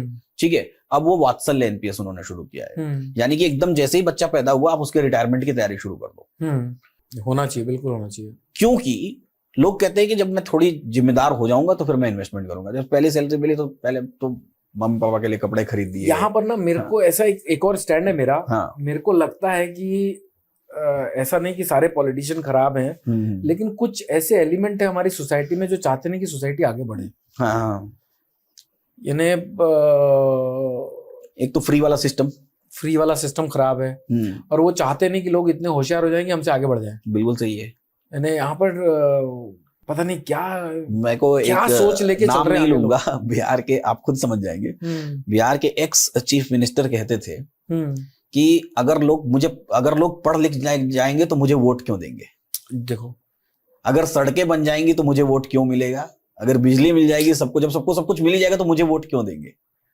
यही माइंडसेट गड़बड़ है, और इसीलिए शायद वो फाइनेंशियल एजुकेशन मिल नहीं रहा है। जो हमारी, आपकी, हम सबका यही अपील है अथॉरिटी से, गवर्नमेंट से, कि ये होना चाहिए फाइनेंशियल एजुकेशन। बिल्कुल नहीं, हालांकि एनईपी में शामिल कर दिया गया है। एनईपी में आप एनईपी के हिसाब से जो न्यू एजुकेशन पॉलिसी आई है, आप कोई भी डिफॉल्ट सब्जेक्ट आप अपने स्कूल में रख सकते हो, और उसमें फाइनेंशियल एजुकेशन प्रॉपर लिखा हुआ है एनईपी में। मैं ना विनय जी, जो भी हमारे पॉलिटिशियन है, आई होप कि ये वीडियो उन लोगों तक पहुंचे। मैं सिर्फ ये चाहता हूं कि मैं अपने से स्टार्ट करता हूं कि जैसा मैंने कहा कि हर एक अच्छी और बुरी चीज की शुरुआत हमारे घर से होती है। अपने आप से मैं ये पूछता हूँ विनय जी कि अमित, अगर तू कल नहीं रहा, या फिर तेरे को मालूम है कि आज इस पल में तेरी मौत होने वाली है, फिर इस पल में तू निकलने वाला है, अपना टाइम कट चुका है, तो क्या अपन अपनी पीठ को थपथपा पाएंगे?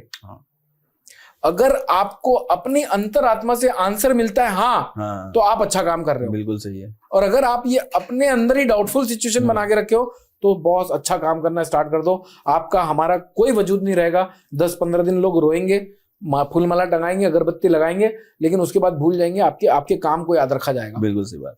तो फाइनेंशियल एजुकेशन होना चाहिए। बिल्कुल सही है। फाइनेंशियल एजुकेशन होगा तो बहुत इंडिया और 10x की स्पीड से। अब एक फाइनल सवाल पे आते हैं, वेल्थ क्या होती है?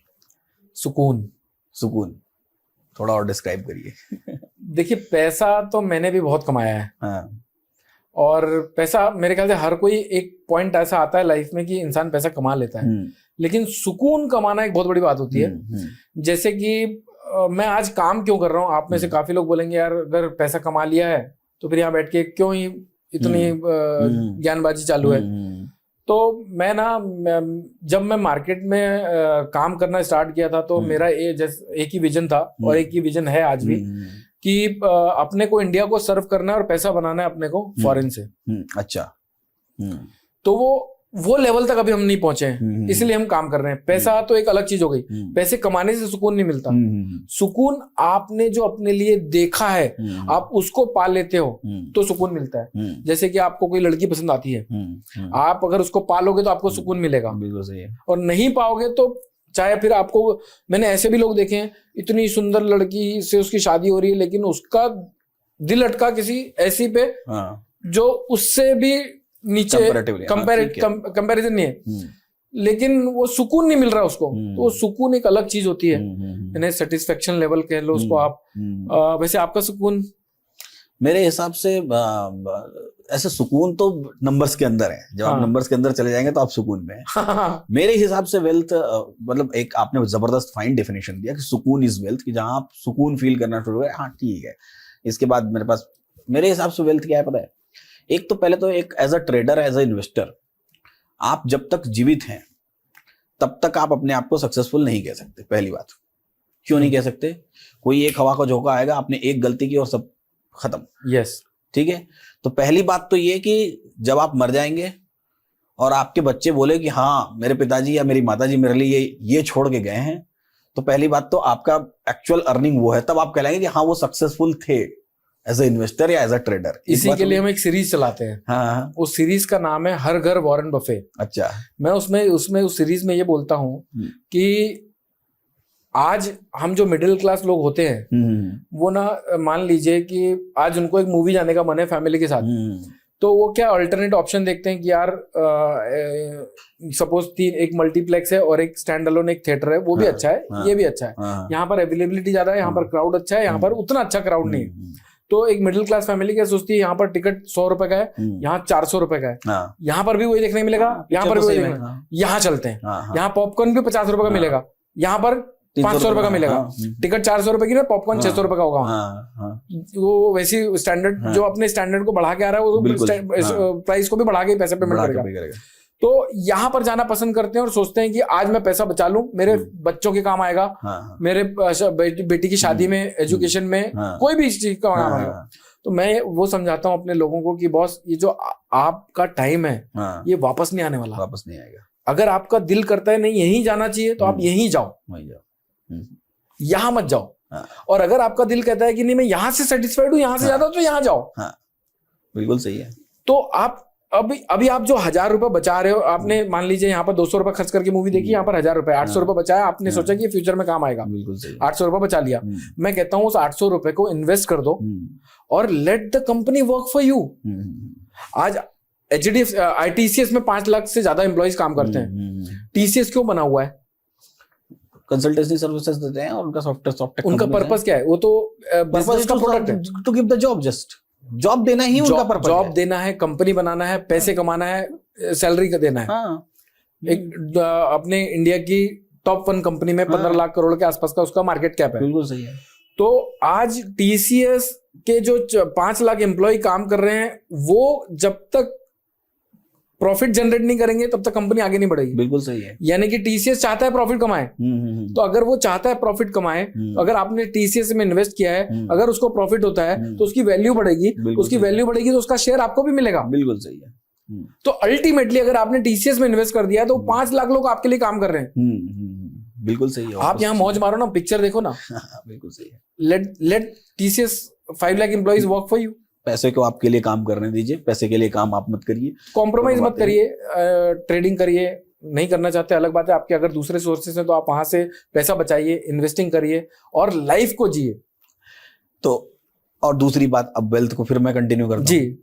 तो दूसरी बात ये कि एक ये बात हुई कि जो पैसा आपने कमाया, घर बना लिया, गाड़ी खरीद ली, बच्चों की पढ़ाई हो गई, बच्चों की शादी हो रही है, सब कुछ, सारी चीज के लिए आपने एक फंड बनाया और उस फंड को आप जब वो समय आएगा तो वहां पे विड्रॉल करेंगे और दे देंगे। अब कार खरीदने के लिए भी फंड बनाया, जब समय आया कार खरीद लिया, घर खरीदने के लिए फंड बनाया, सब चीज कर लिया। इन सब के बाद भी अगर आपके पास पैसा बचा और ये पैसा ऐसे फंड में आपने रखा जिसका आपको कोई यूज नहीं है, मतलब आपने अपना रिटायरमेंट फंड सब कुछ कर लिया, सब करने के बाद सबसे ये एक्सेस वाला है कि जिसका कोई काम ही नहीं है, आपको पता नहीं वो क्या होगा उस पैसे का, हो सकता है आपकी नेक्स्ट जनरेशन के पास जाएगा। वेल्थ वो है, यस, लीगेसी जो आप नेक्स्ट जनरेशन के लिए छोड़ के जाएंगे। वेल्थ वो भी है, लेकिन उस वेल्थ को कमाने के चक्कर में आप कहीं कोई पाप ना कर जाओ। वो तो एथिकल और नॉन एथिकल रहो हर जगह। हाँ, तब मेरे ख्याल से वो वाली बात हो पाएगी कि अपन अपने आप को थपथपा रहे हैं कि बेटा मौज करके जा रहा है, तो जीवन में जो चीज सोचा था वो चीज करके जा रहा है। बिल्कुल सही। अब अगर कोई ऐसी फितरत का है कि भैया मेरे को तो बदमाशी करनी है, उसको बदमाशी में ही मजा आता है, तो फिर एक अलग बात है। मेरे को बहुत सुकून मिलता है, मैं कभी भी देखता हूँ जब मैं कभी भी किसी बुजुर्ग व्यक्ति को देखता हूँ, बूढ़ा आदमी घर के बाहर बैठा हुआ है, चाय पी रहा है, मैं जाता हूँ यहाँ पास में एक लोग बैठे रहते हैं, ऐसे कई सारे लोगों को देखता हूँ, या कोई मिलता भी है जो मतलब जो 65 70 प्लस या 60 प्लस भी एज का है, तो मुझे ऐसा लगता है कि मुझे देख के ये इस बात का सुकून मिलता है कि भाई इस व्यक्ति ने कैसे भी करके, चाहे जिस भी स्थिति परिस्थिति में, बट इस व्यक्ति ने अपने जीवन के सारे लम्हों को जी लिया है जी, और अब वो उस स्टेज में लाइफ के है जहां से वो शायद उसको भी हो सकता है कि माइंडसेट में आने लगता होगा कि अब मेरी लाइफ धीरे धीरे डाउनवर्ड्स, मतलब उस तरफ जा रही है जिस तरफ वो खत्म होने वाली है जी। लेकिन ऐसे टाइम में अभी उसको काम करने की जरूरत नहीं है, अभी वो सुकून से बैठ के अपना चाय पी रहा है, सुकून से बैठ के अपना जीवन जी रहा है। यानी कि जीवन भर जो उसने काम किया है उसकी वजह से अभी के समय में उसको रिटर्न्स मिल रहे हैं, और उससे वो अपना सुकून वाला जीवन जी रहा है। yes. तो एक्चुअल तो वेल्थ उसने कमाया ना। वेल्थ, यस, अल्टीमेटली कहानी सुकून पे आ गई। मेरे वन वर्ड पे। हाँ, बिल्कुल। तो सुकून होना, सुकून होने से वेल्थ को अपन मेजर कर सकते हैं। बिल्कुल सही है। तो आप भी सुकून में रहना चाहते हैं तो इन्वेस्टमेंट शुरू कर दें, और इन्वेस्टमेंट करने के लिए अगर आप ट्रेडिंग करते हैं तो उससे पैसा बचा के, ऐसा नहीं कि आज 1 लॉट से ट्रेड किया तो कल ऐसे सपने मत देखिए कि कल 100 से करेंगे, परसों 5000 लॉट से इंट्राडे ट्रेडिंग करेंगे, ऐसा कुछ पॉसिबिलिटी नहीं है। पॉसिबिलिटी किस चीज में है? पॉसिबिलिटी इस चीज में है कि आप जो भी पैसा बचाते हैं, जो भी पैसा कमाते हैं, उसको इन्वेस्टमेंट में लगाएं और उस पल का इंतजार करिए जो पल बेसिकली आप जब काम करने के लायक नहीं रहेंगे, तब जो आज आपने काम किया है उसके एवज में वो पैसा मिलेगा और धीरे धीरे आप अपने जीवन को व्यतीत करेंगे। और शायद हो सके, पॉसिबिलिटी हो तो कुछ आप अपने वेल्थ नेक्स्ट जनरेशन के लिए भी छोड़ के जाएं। इन्हीं बातों के साथ कैसा लगा ये पॉडकास्ट, कैसी लगी हमारी बातें? जैन साहब के साथ बहुत सारी बातें हुई, thank you so much Jain साहब आपका। तो कैसी लगी हमारी बातें? अपने वैल्यूएबल कमेंट्स लिखना बिल्कुल मत भूलें। कहां पर लिखेंगे आप? हमारे कमेंट बॉक्स में लिखेंगे आप। इस वीडियो को लाइक कर दीजिए, इन्वेस्टिंग डैडी चैनल को सब्सक्राइब कर दीजिए, बेल आइकॉन प्रेस कर दीजिए और अगली पॉडकास्ट का इंतजार करिए। तब तक के लिए ऐसे ही सीखते रहिए, मुस्कुराते रहिए और जीवन का आनंद लेते रहिए।